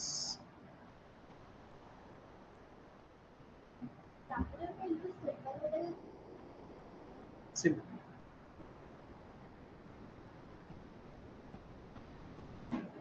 हर एक साल के हिसाब से सिंपल, लेकिन नेक्स्ट ईयर कंपाउंडिंग होता है, हर साल कंपाउंडिंग। सपोज तुम सब बिजनेस में तुमने 5, हाँ कंपाउंडिंग का मतलब तुम क्या समझ के रखा है? सिंपल इंटरेस्ट का मतलब होता है interest is always calculated on initially जो आपने इंट्रोड्यूस किया था उस पर, नहीं ऐसा नहीं होता है। जो नेक्स्ट ईयर तुम्हारा कैपिटल वैल्यू रहेगा ना, उस पे calculate, that is compounding, always compounding. Interest on drawing clear है? तो मुझे जानना है capital at the end of the year, बहुत इंपॉर्टेंट है, बिकॉज बहुत जगह आपको काम आएगा।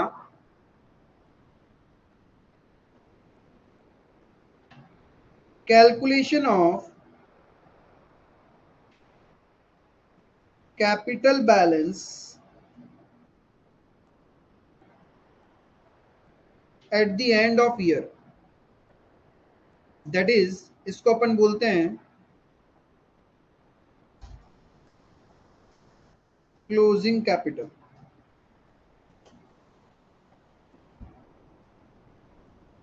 क्या बोलते हैं? Closing capital. साल के शुरू में, सॉरी साल के एंड में, ईयर एंड में बिजनेस में आपका कितना पैसा लगा हुआ है ये पता करना है। कैसे करेंगे? ईयर एंड में बिजनेस में कितना पैसा आपका लगा हुआ है ये पता करना है। कैसे करोगे? पहले तो ये देखेंगे साल के शुरू में ओपनिंग कितना था, that is at the beginning of year. Starting of the year में बिजनेस में आपका कितना कैपिटल लगा हुआ था, opening capital, that is at the beginning of year. पहले तो ये चेक करेंगे कि मेरा बिजनेस में कितना कैपिटल लगा हुआ था बिगिनिंग ऑफ द ईयर। फिर ड्यूरिंग द ईयर आपने और पैसा इन्वेस्ट किया तो इसमें ऐड हो जाएगा।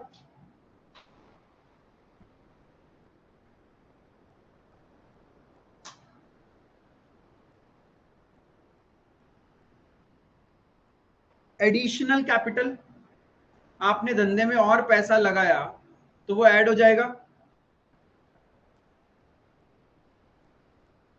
इफ आपको इंटरेस्ट ऑन कैपिटल मिलना है तो वो भी तो कैपिटल वैल्यू इंक्रीज हो जाएगा। Interest on capital, interest on capital,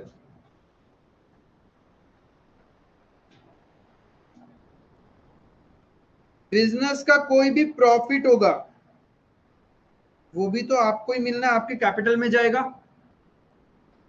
कोई भी प्रॉफिट बिजनेस का ऑनर के पास ही जाना है, तो कैपिटल वैल्यू ऐड हो जाएगा, लॉस होगा तो माइनस कर देंगे। किसको दे रहा है बिजनेस? बिजनेसमैन को। और नॉर्मली देता ही नहीं है ना, वो जब लास्ट बंद होता है ना बिजनेस तभी सेटल डाउन होता है, वो ऐड होता जाता है उसके कैपिटल में, इसलिए मैंने बोला कंपाउंडिंग होता है इंटरेस्ट। दे दिया तो इधर आएगा नहीं, बट कभी देगा ही नहीं ना। मैंने क्या बोला, तुम्हारा ही बिजनेस, तुम ही मालिक, तुम अपने आप को इंटरेस्ट दोगी नहीं कभी। हाँ पार्टनरशिप में देते हैं, बट पार्टनरशिप में भी कब देते हैं पता है? हर साल पे ही नहीं करते, जब पार्टनर छोड़ के जा रहा है, मर गया, उस कंडीशन में हम पूरा सेटल डाउन करते हैं, बाकी उसका बिजनेस चलता जाता है। और इमीडिएटली पे कर दिया तो फिर वो यहाँ ऐड नहीं होगा। हाँ ड्राइंग्स आएगा, इफ आपने इमीडिएटली पे कर दिया ना तब वो यहाँ ऐड नहीं होगा। ये यहाँ इसलिए ऐड हो रहा है, हमने अभी तक पे किया नहीं है बिजनेस में, पे करना बाकी है। देन और क्या करते हैं हम? ड्राइंग्स किया होगा तो कैपिटल कम हो जाएगा,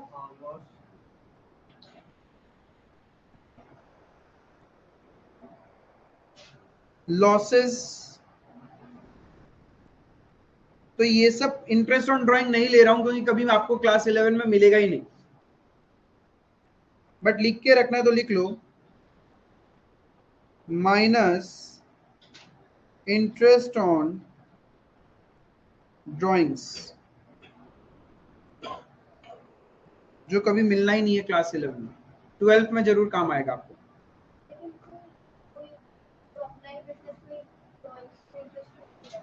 सोल प्रोप्राइटरशिप में नहीं करेगा, लेकिन पार्टनरशिप में तो करेगा। इंटरेस्ट ऑन कैपिटल नहीं ले रहा तो हाँ, बट पार्टनरशिप में तो लेगा ना, वो क्लॉज डालेगा ना, जब दो पार्टनर। हाँ तो तब पैसा मिलेगा उसको, लेकिन उसका बुक्स में तो स्टैंड रहेगा ना। सपोज तुमने बिजनेस में 50 लाख लगाया और मैंने 10 लाख लगाया, दोनों ने पार्टनरशिप बिजनेस स्टार्ट किया, तो फायदा क्या तुम्हारा ज्यादा पैसा लगाने का? तुमको तुम्हारा इंटरेस्ट ऐड होता जाएगा, ऐड होता जाएगा। जिस दिन तुम बिजनेस छोड़ के जाओगे तो तुम्हें ज्यादा वैल्यू मिलेगा ना compare to me. Similarly drawings का केस में, मैंने पूरे साल में ड्राइंग्स किया 12 लाख का, बट आपने ड्राइंग किया सिर्फ 5 लाख का, तो मैंने ज्यादा पैसा लेके गया हूं बिजनेस से, आपको कंपनसेट तो करना पड़ेगा मुझे। तो इसके लिए हम लोग पार्टनरशिप एग्रीमेंट में क्या करेंगे, इंटरेस्ट ऑन ड्राइंग का क्लॉज डाल देंगे कि जो पार्टनर जितना ड्राइंग करेगा उसको उस वैल्यू पे उतना इंटरेस्ट देना होगा। तो ये सब पार्टनरशिप बिजनेस में रहेगा। सोल प्रोप्राइटरशिप में वैसे भी देखने को नहीं मिलेगा आप लोग को इंटरेस्ट ऑन ड्राइंग वगैरह। क्लियर है? बट इसी तरीके से प्लस माइनस करके वी गेट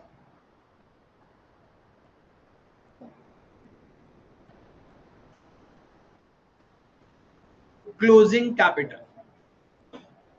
क्लोजिंग कैपिटल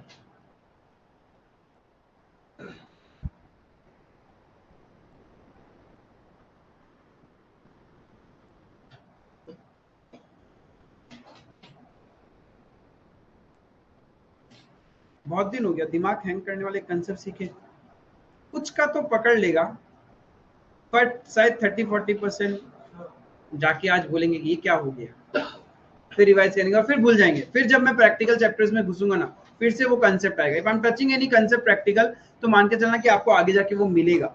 मेरे को कोई मजा नहीं आ रहा कोई भी चीज को टच करके जो आपका रेलिवेंस नहीं है, और जो रेलिवेंट नहीं है 11 में, वो मैं बार बार बोल रहा हूँ कि ये आपको चीजें नहीं मिलेगी। बट सिंस ऐसी बातों बातों में निकल गया तो मैंने लिखा के छोड़ दिया। जब आप पढ़ोगे तो आपका इतना एम्फेसिस नहीं होना चाहिए इस पे, इतना नहीं दिखेगा आपको। क्लियर है? आप लोग का 10th का रिजल्ट आया, परसेंटेज निकालना तो सबको आता होगा, है ना? किसी को प्रॉब्लम नहीं है ना? और एक चीज, आपने परसेंटेज जब निकाल रहे थे, आप साइंस का स्ट्रीम का मार्क्स कंपेयर कर रहे थे या आप जिस स्ट्रीम से थे? मतलब आप 12th का रिजल्ट आएगा, आपका रिजल्ट पे परसेंटेज आप साइंस के वेटेज के हिसाब से काउंट करोगे या कॉमर्स के वेटेज के हिसाब से? साइंस से तो नहीं करोगे ना, पक्का है? यानी आज मुझे एक अच्छे cricketer, let's say Virat Kohli, उसको कंपेयर करना है तो ऑब्वियसली मैं रोनाल्डो के साथ करूंगा, नहीं करूंगा ना, क्योंकि रोनाल्डो क्रिकेट खेलता है क्या? हुसैन बोल्ट के साथ कर लूंगा। अरे विराट कोहली भागता रहता है, वो भी तो भागता है, जब देखो विराट कोहली भागता रहता है, भागता इधर से उधर, उधर से उधर। हुसैन बोल्ट भी तो भागता है, वो तो कंपैरिजन ठीक ही है। धोनी के साथ करूंगा, या फिर कोई भी एक अच्छा क्रिकेटर के साथ ही करूंगा ना, राइट? आप कुछ भी करोगे तो आपका रिजल्ट आपका पेरेंट्स आपकी स्ट्रीम के बच्चों के साथ करेंगे या साइंस स्ट्रीम के साथ? सबके साथ। बहुत ही गलत है यदि वो कर रहे हैं। 10th में कोई स्ट्रीम नहीं है ना। हाँ, तो क्या सब्जेक्ट्स थे? हाँ, तो आपका रिजल्ट साइंस के बच्चों से कंपेयर किया गया। 10th तक तो मैं ऐसा मानता हूँ कि सब वो ठीक है, वो एक थोड़ा सा वो रहता है, लेकिन जब आप 12th में जाओगे तो आपका रिजल्ट सच में सिर्फ कॉमर्स स्ट्रीम के बच्चों से ही कंपेयर किया जाएगा। ऐसे नहीं होगा कि साइंस स्ट्रीम के बच्चों के साथ कंपेयर किया जा रहा है। कंपैरिजन का पैरेलल समझ में आ रहा है। एक मुझे क्रिकेटर को कंपेयर करना है तो मैं क्रिकेटर से ही करूंगा, फुटबॉलर को करना है तो फुटबॉलर के साथ, एथलेटिक को एथलेटिक के साथ। क्लियर है? उसी पे एक कंसेप्ट है। परसेंटेज मेरे हिसाब से सबको कैलकुलेट करना आता है। आपने अपना ओवरऑल परसेंटेज कैसे कैलकुलेट किया था? Marks obtained divided by total marks into 100, यही किया था। तब जाके आपको अपना अपना परसेंटेज मिल गया था, क्योंकि मार्कशीट में तो परसेंटेज लिखा हुआ आता नहीं है। क्लियर है? चलो देखते हैं।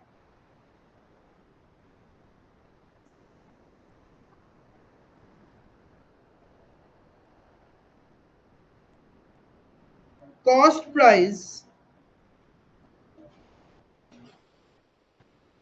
of a product is 1 lakh.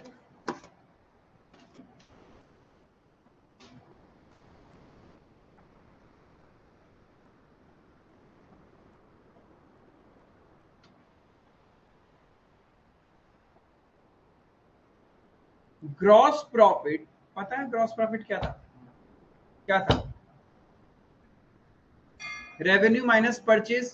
मतलब मैं ऐसा बोलूं कि मैंने 100 रुपए में एक प्रोडक्ट परचेज किया और 150 में सेल किया, what is my gross profit? 50 rupees. ये तो क्लियर है? Gross profit is 20% on sales.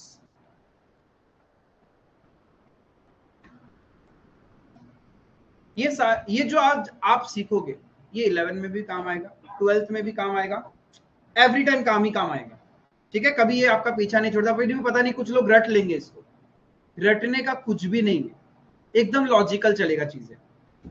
Cost price of a product is 1 lakh, gross profit is 20% on sales, find out selling price and gross profit. Let's check another IQ.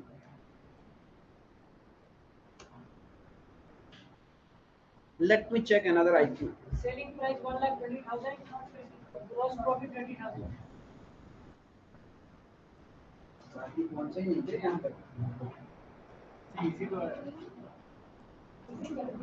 हाँ, तो मुझे तो value से, मैंने कहा बोला, मैं तो IQ चेक करना है, तो तुम लोग का IQ इतना खराब थोड़ी ना है।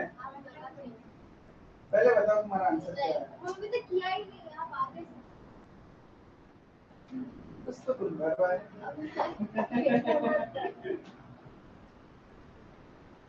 जब करेंगे तब भी पढ़ाई का मूड में नहीं आ रहे हैं, एकदम भी पढ़ाई का मूड में नहीं। एक बात बताओ, हम इधर प्लस लिखा माइनस लिखा समझ में आता है, हम इधर तो प्लस और माइनस लिखा है, और माइनस को मैं ब्रैकेट में डालता हूँ, तो ऐसी कोई अपनी मर्जी से नहीं डालता हूँ, फाइनेंस वर्ड में वैसे लिखा जाता है।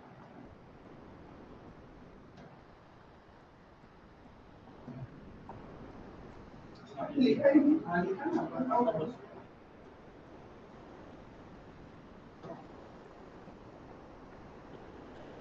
क्या रे बिजनेसमैन, ये कोई गणित है ही नहीं है मेरे लिए। गणित is unitary method, that's it. मैं सब चीजें उसी से सॉल्व कर लेता हूँ। सच में सही जा रहा था, कुछ तो सही जा रहा था, पता नहीं। Your approach was a bit सही था, बट पता नहीं भटक गया। साक्षी, तुम्हारा भी आंसर चाहिए?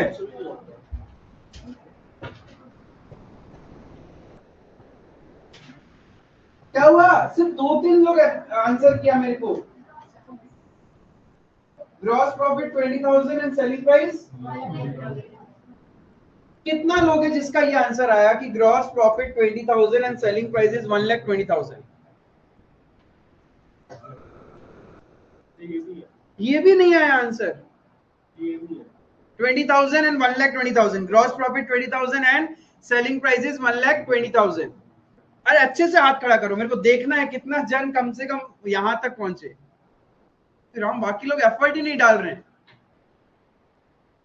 बस बाकी लोग कुछ नया आंसर है तो वो बोलो।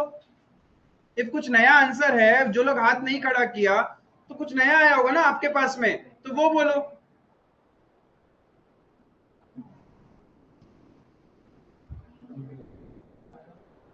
मैं तो सोचा इतने दिन से थ्योरी पढ़ा रहा हूं कि आज कुछ प्रैक्टिकल सिखाया जाए, यही है। या तो बोलो हाँ हम भी इनके साथ में हैं, मेरा आंसर भी है। लगभग कुछ नहीं रहा है, लगना नहीं लगना मुझे लगेगा। हाँ क्या आया तुम्हारा? अच्छा तुम्हारा भी 1,20,000। कलानी, खाली हेलीकॉप्टर बजा हुआ है तुम्हारा, यहां बैठाना चालू कर देगा। लीगेसी को मेंटेन करना होता है, लीगेसी को नीचे लेके जाना नहीं होता है।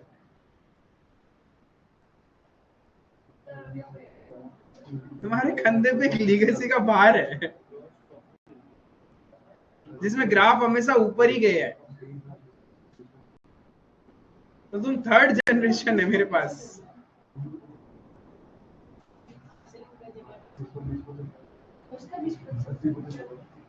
की बोलो बस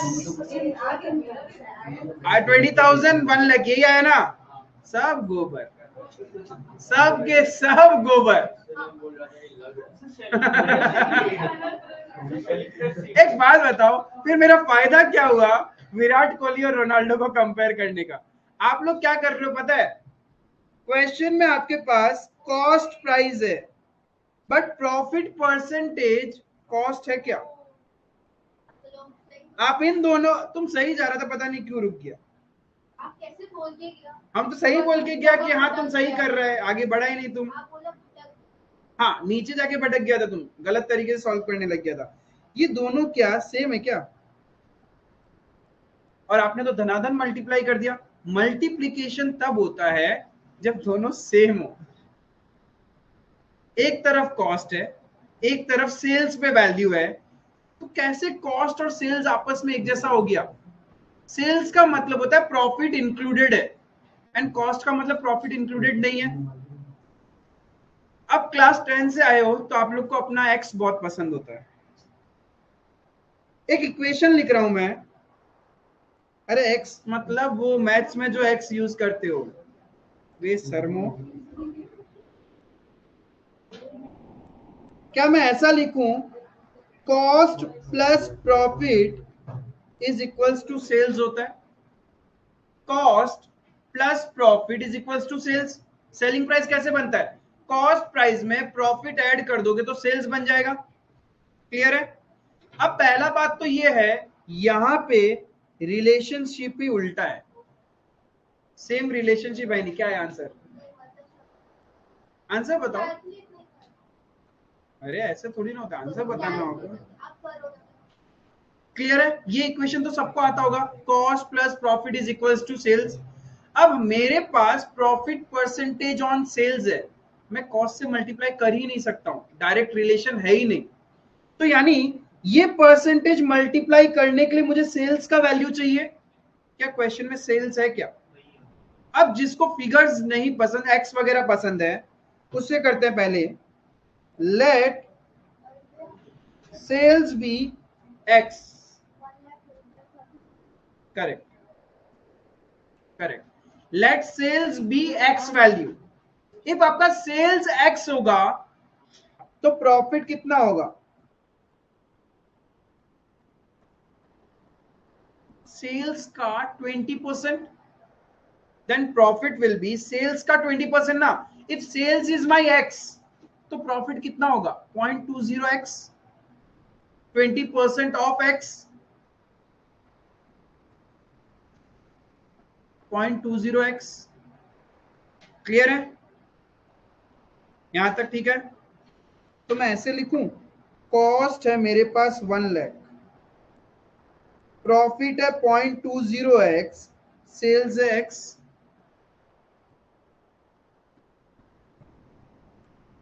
अब निकलेगा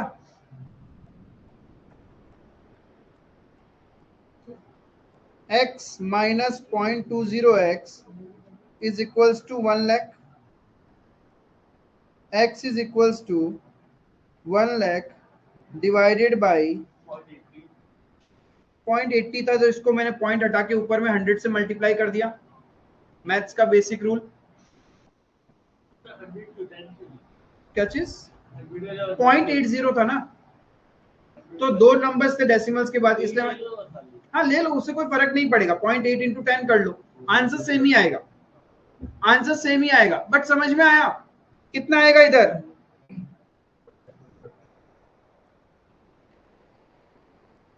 अब सेल्स 1,25,000 है, सही जा रहा था, निकाला क्यों नहीं पूरा?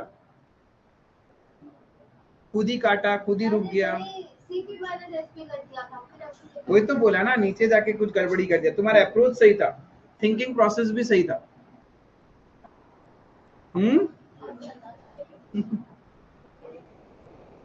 तो प्रॉफिट क्या होगा? सेल्स में से कॉस्ट प्राइस माइनस कर दूं, प्रॉफिट आ गया।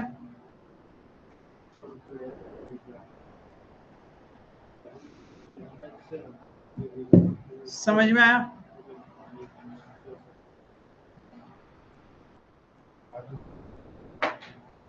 अरे सिंपल सा है, इतना मैं पहले एग्जांपल लिया हूं, कुछ तो सोच समझ के लिया था ना। फिर भी दिया तुम लोग को मैंने एग्जांपल, बिना ऑब्जर्व किए धनाधन मल्टीप्लाई कर दिए। 1 लाख का 20% 20,000, तो 20,000 प्रॉफिट है, तो सेलिंग प्राइस विल बी 1,20,000। से थोड़ी ना होता है। ये क्लियर है? समझ में आया? किसी को फिगर से समझना है? किस जहां पे मैं फिगर्स अज्यूम करूंगा, से एक्स वैक्स नहीं अज्यूम करूंगा। जैसे कि समझो, देखो करना तो है ही, मुझे पूछा तो मैं ऐसे ही। मन की शांति के लिए हर तरीका मुझे सिखा के रखना है। एंड तीसरा तरीका होगा शॉर्टेस्ट, ऐसे इतना कुछ नहीं करेंगे। ये वो है उन लोगों के लिए जिनको चीजें याद नहीं रहती, बेसिक स्ट्रेट फॉरवर्ड। थोड़ा सा टाइम एक्स्ट्रा लग सकता है, बट आप कभी भूलोगे नहीं। ठीक है? ये भी एक तरह से इक्वेशन था। अब इसी इक्वेशन को नॉर्मल भाषा में बोलूं तो unitary method. Unitary method, let sales be ₹100। If sales value 100 रुपए है तो प्रॉफिट कितना होगा?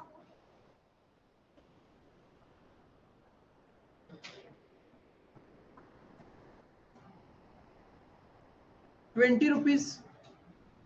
सेल्स का 20% इज द प्रॉफिट ना, तो सेल वैल्यू 100 रुपए है तो प्रॉफिट ₹20। क्लियर है? तो therefore cost will be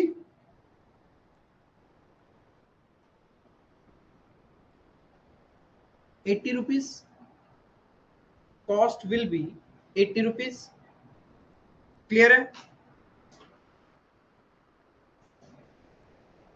when cost is 80, sales is 100. Now, when cost is 1 lakh, sales is 100 divided by 80 into 1 lakh. घूम फिरा के वही इक्वेशन में पहुंचे.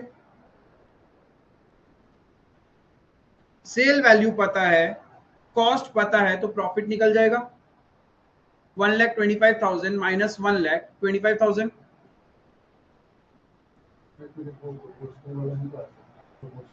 प्रोपोर्शनल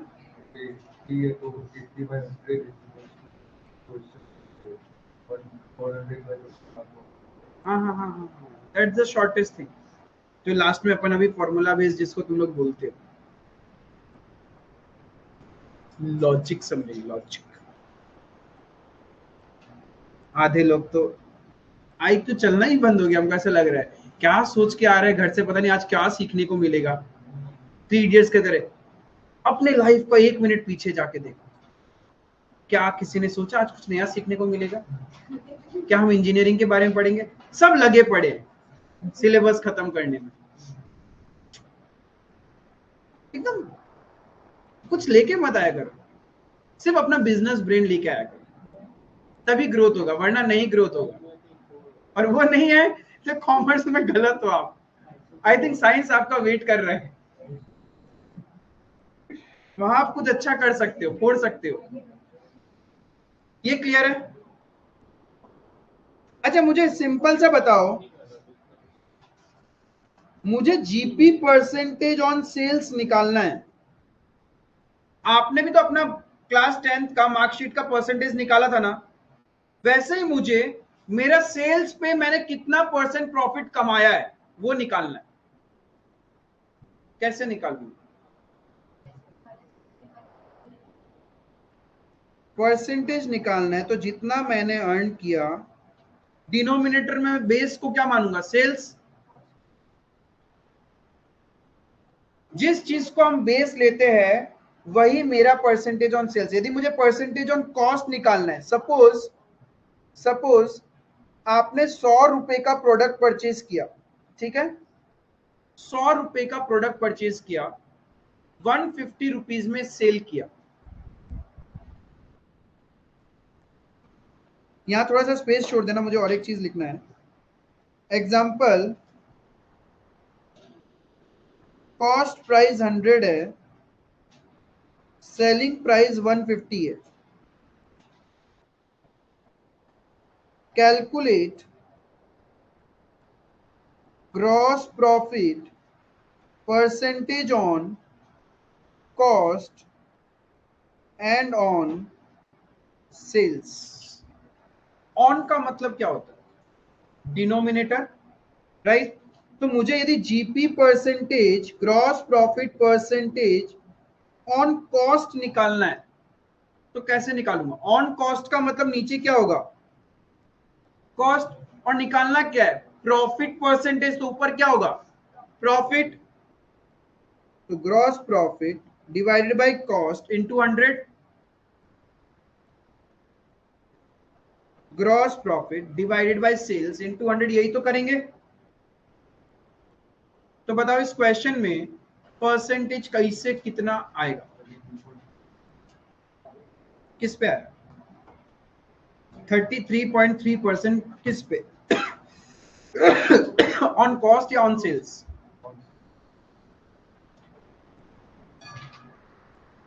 ठीक ही होगा, गलत कहाँ है? तो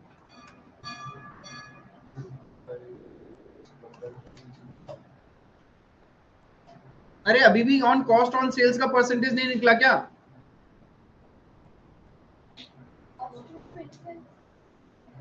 कॉस्ट पे 50%.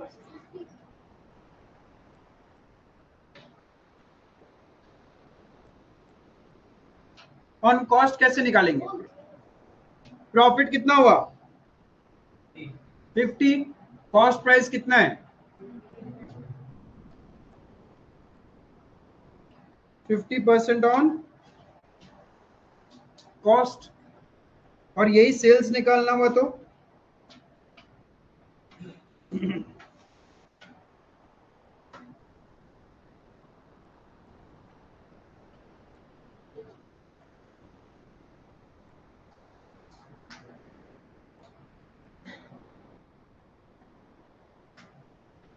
ये सब निकालने आता है क्या? बिल्कुल नहीं, ये क्वेश्चन खुद देगा profit percentage on cost, profit percentage on sales. But आपको फोकस करना पड़ेगा क्वेश्चन में जो फिगर दिया हुआ है। Suppose question is given gross profit percentage on cost and figure of sales is given, तो क्या डायरेक्ट मल्टीप्लाई होगा क्या? अरे अभी तो सीखा बाबा, नहीं होगा। बाकी बोलता ही नहीं है कोई, आज पता नहीं क्या खा के आया है, कौन सा मौसम है। मैंने बोला question gives you GP percentage on cost and sales का वैल्यू दिया हुआ है। तुम लोग से बुलवाने का मतलब है एग्जांपल लिखो।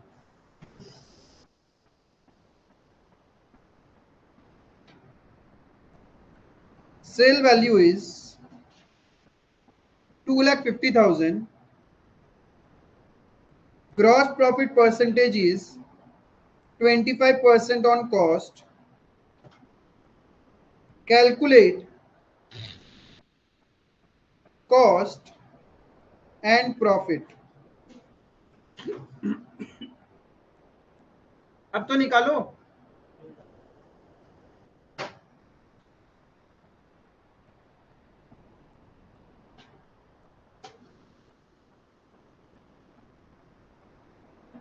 निकालो।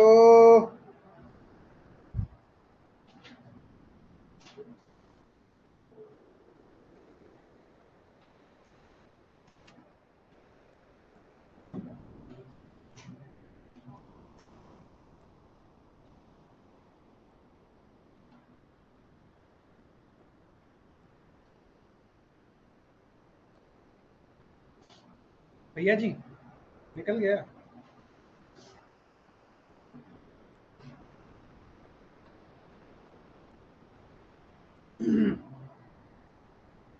वैदिक मैथ्स नहीं चाहिए, पेन डाउन करो, सब निकलेगा।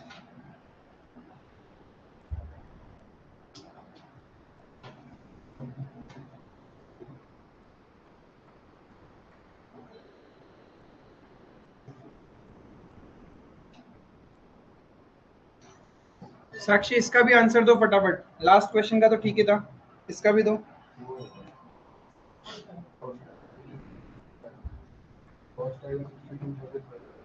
okay.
सर 2 लाख कॉस्ट है, ये क्या कैंसिल है? ये पूरा सॉल्व करके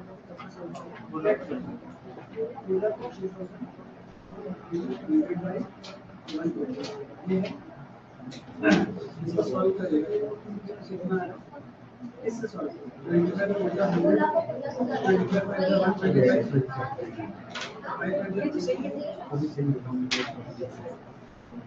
दो लाख कॉस्ट, 2 लाख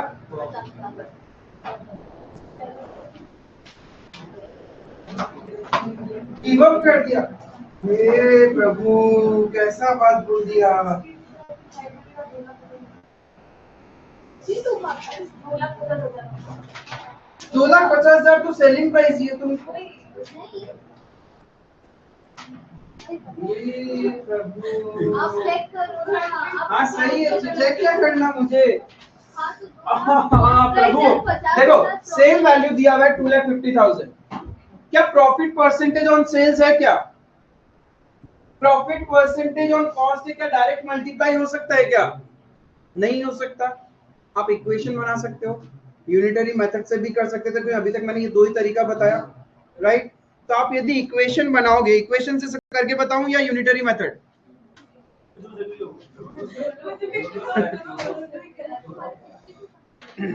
अरे देखो क्या होता है, cost plus profit is equals to sales. Question में profit percentage, correct Sakshi, question में प्रॉफिट परसेंटेज ऑन कॉस्ट है ना? क्या हमारे पास कॉस्ट का वैल्यू है? लेट कॉस्ट बी एक्स, तो कॉस्ट एक्स होगा, प्रॉफिट कितना होगा? 0.25x is equals to sales 2 lakh, x is equals to 2,50,000 divided by 1.25 and 1.25 ये हटा दूं तो इंटू 100 हो गया।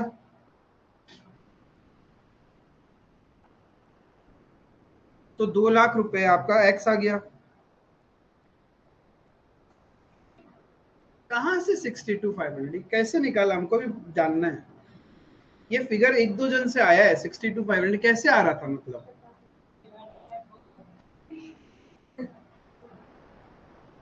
I'm not in a mood to take any maths class and I'm not good at that. मुझे सिर्फ यूनिटरी मेथड के level का मैथ्स आता है, बाकी हायर लेवल कॉन्टेक्ट भी नहीं है, मेरे बस का रोग नहीं है। लेकिन एटलीस्ट इतना तो हम एक्सपेक्ट करते हैं कि आप लोग प्लस मल्टीप्लाई डिवाइड परसेंटेज, और ये नहीं कर सकते तो स्कूल में प्रोविजन होता है, आप चिट्ठी लिख के प्रमोशन की जगह इमोशन ले सकते हैं।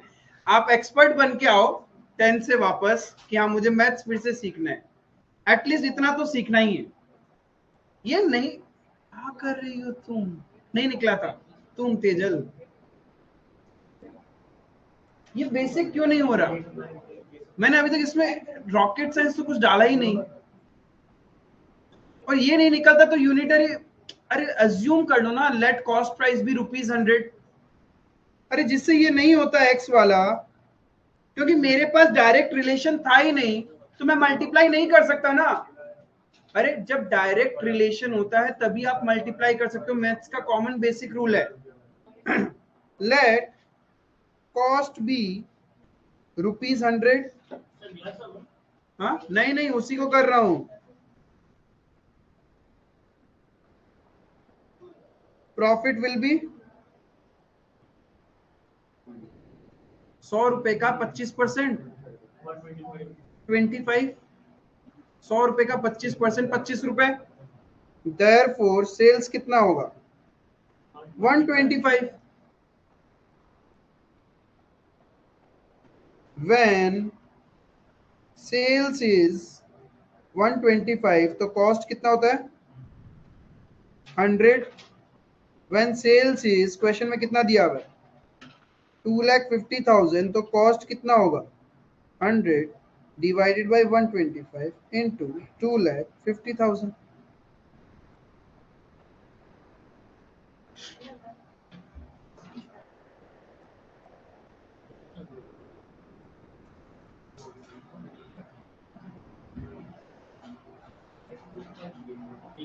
ए भाई गिव अप करने वाली,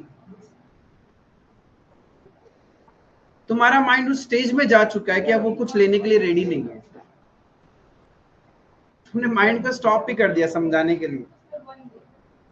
क्या चीज?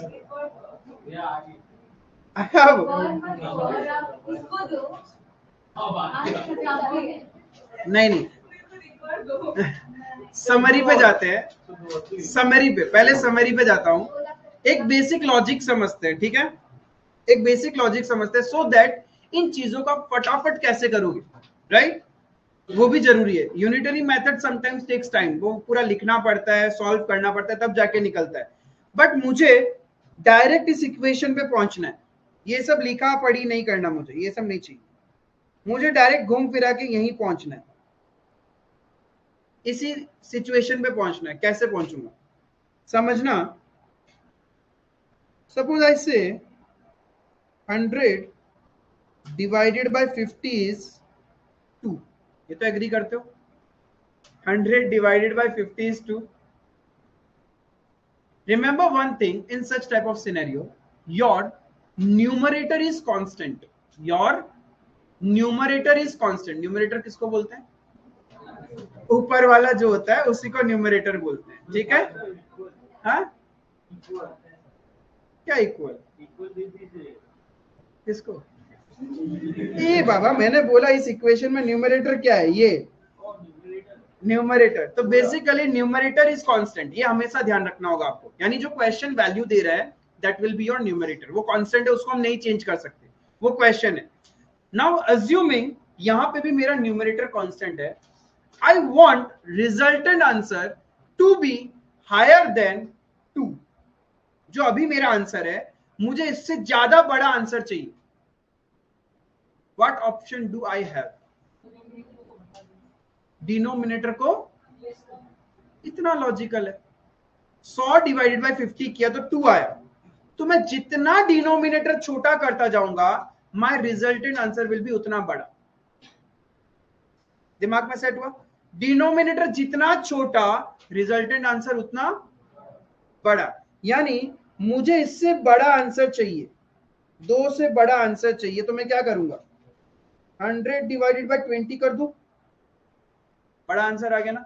यानी मैंने डिनोमिनेटर छोटा किया, रिजल्टेंट आंसर ऑटोमेटिकली बड़ा फिगर मिला मुझे। रिजल्टेंट आंसर 2 से छोटा चाहिए, इससे भी छोटा चाहिए। डिनोमिनेटर को बढ़ा दो, डिनोमिनेटर जितना बढ़ाऊंगा रिजल्टेंट आंसर उतना छोटा होता जाएगा। यानी डिनोमिनेटर का इंक्रीज और डिक्रीज इनवर्स रिलेशन है। डिनोमिनेटर इंक्रीज होगा तो रिजल्टेंट आंसर डिक्रीज होगा, डिनोमिनेटर डिक्रीज हुआ तो रिजल्टेंट आंसर। इतना तो समझ में आता है। ये फंडा क्लियर है? ठीक है। अब देखना, जो 2 एग्जांपल मैंने लिए थे, पैरेलल लूंगा और उसको लॉजिकली सेट करते हैं एंड फिर मेरा क्लास खत्म हो जाएगा। एक जगह था cost 1 lakh, GP percentage on sales कितना था? 20%, यही था, राइट? एक तरफ था sales 2,50,000, GP percentage on cost 25।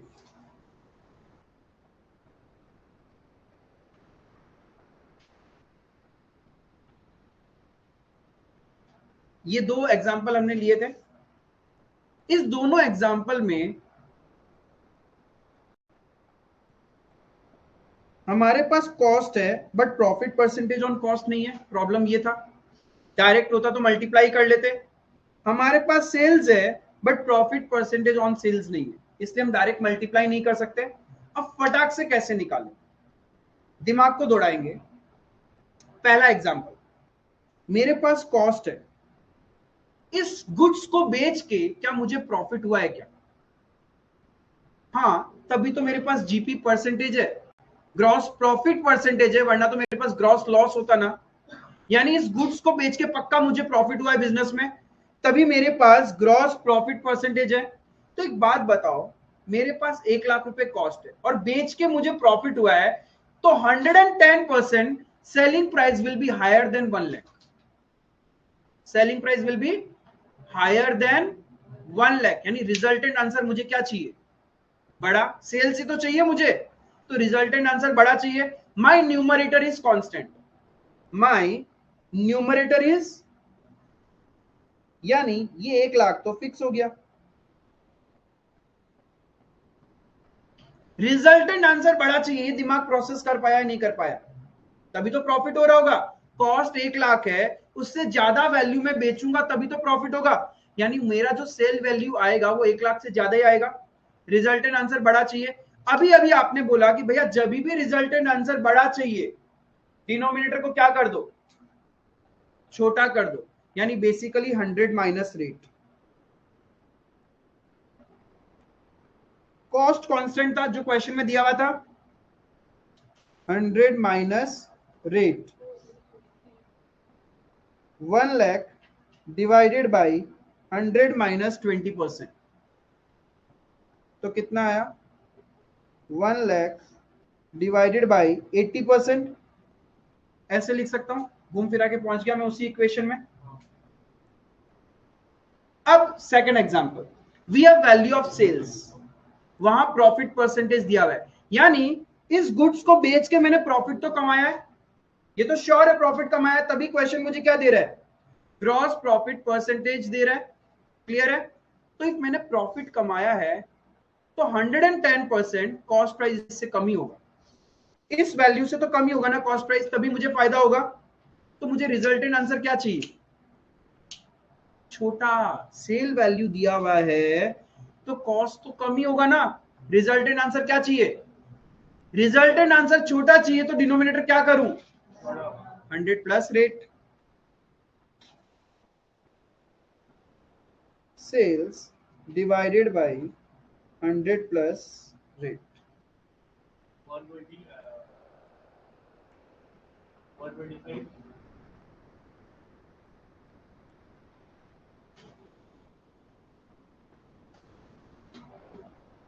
इससे शॉर्टकट कुछ नहीं, कुछ कुछ जगह सिखाएंगे 1/4 ऑन दिस होता है तो 1/3 ऑन दिस होगा, बट वो 100% हर जगह एप्लीकेबल नहीं।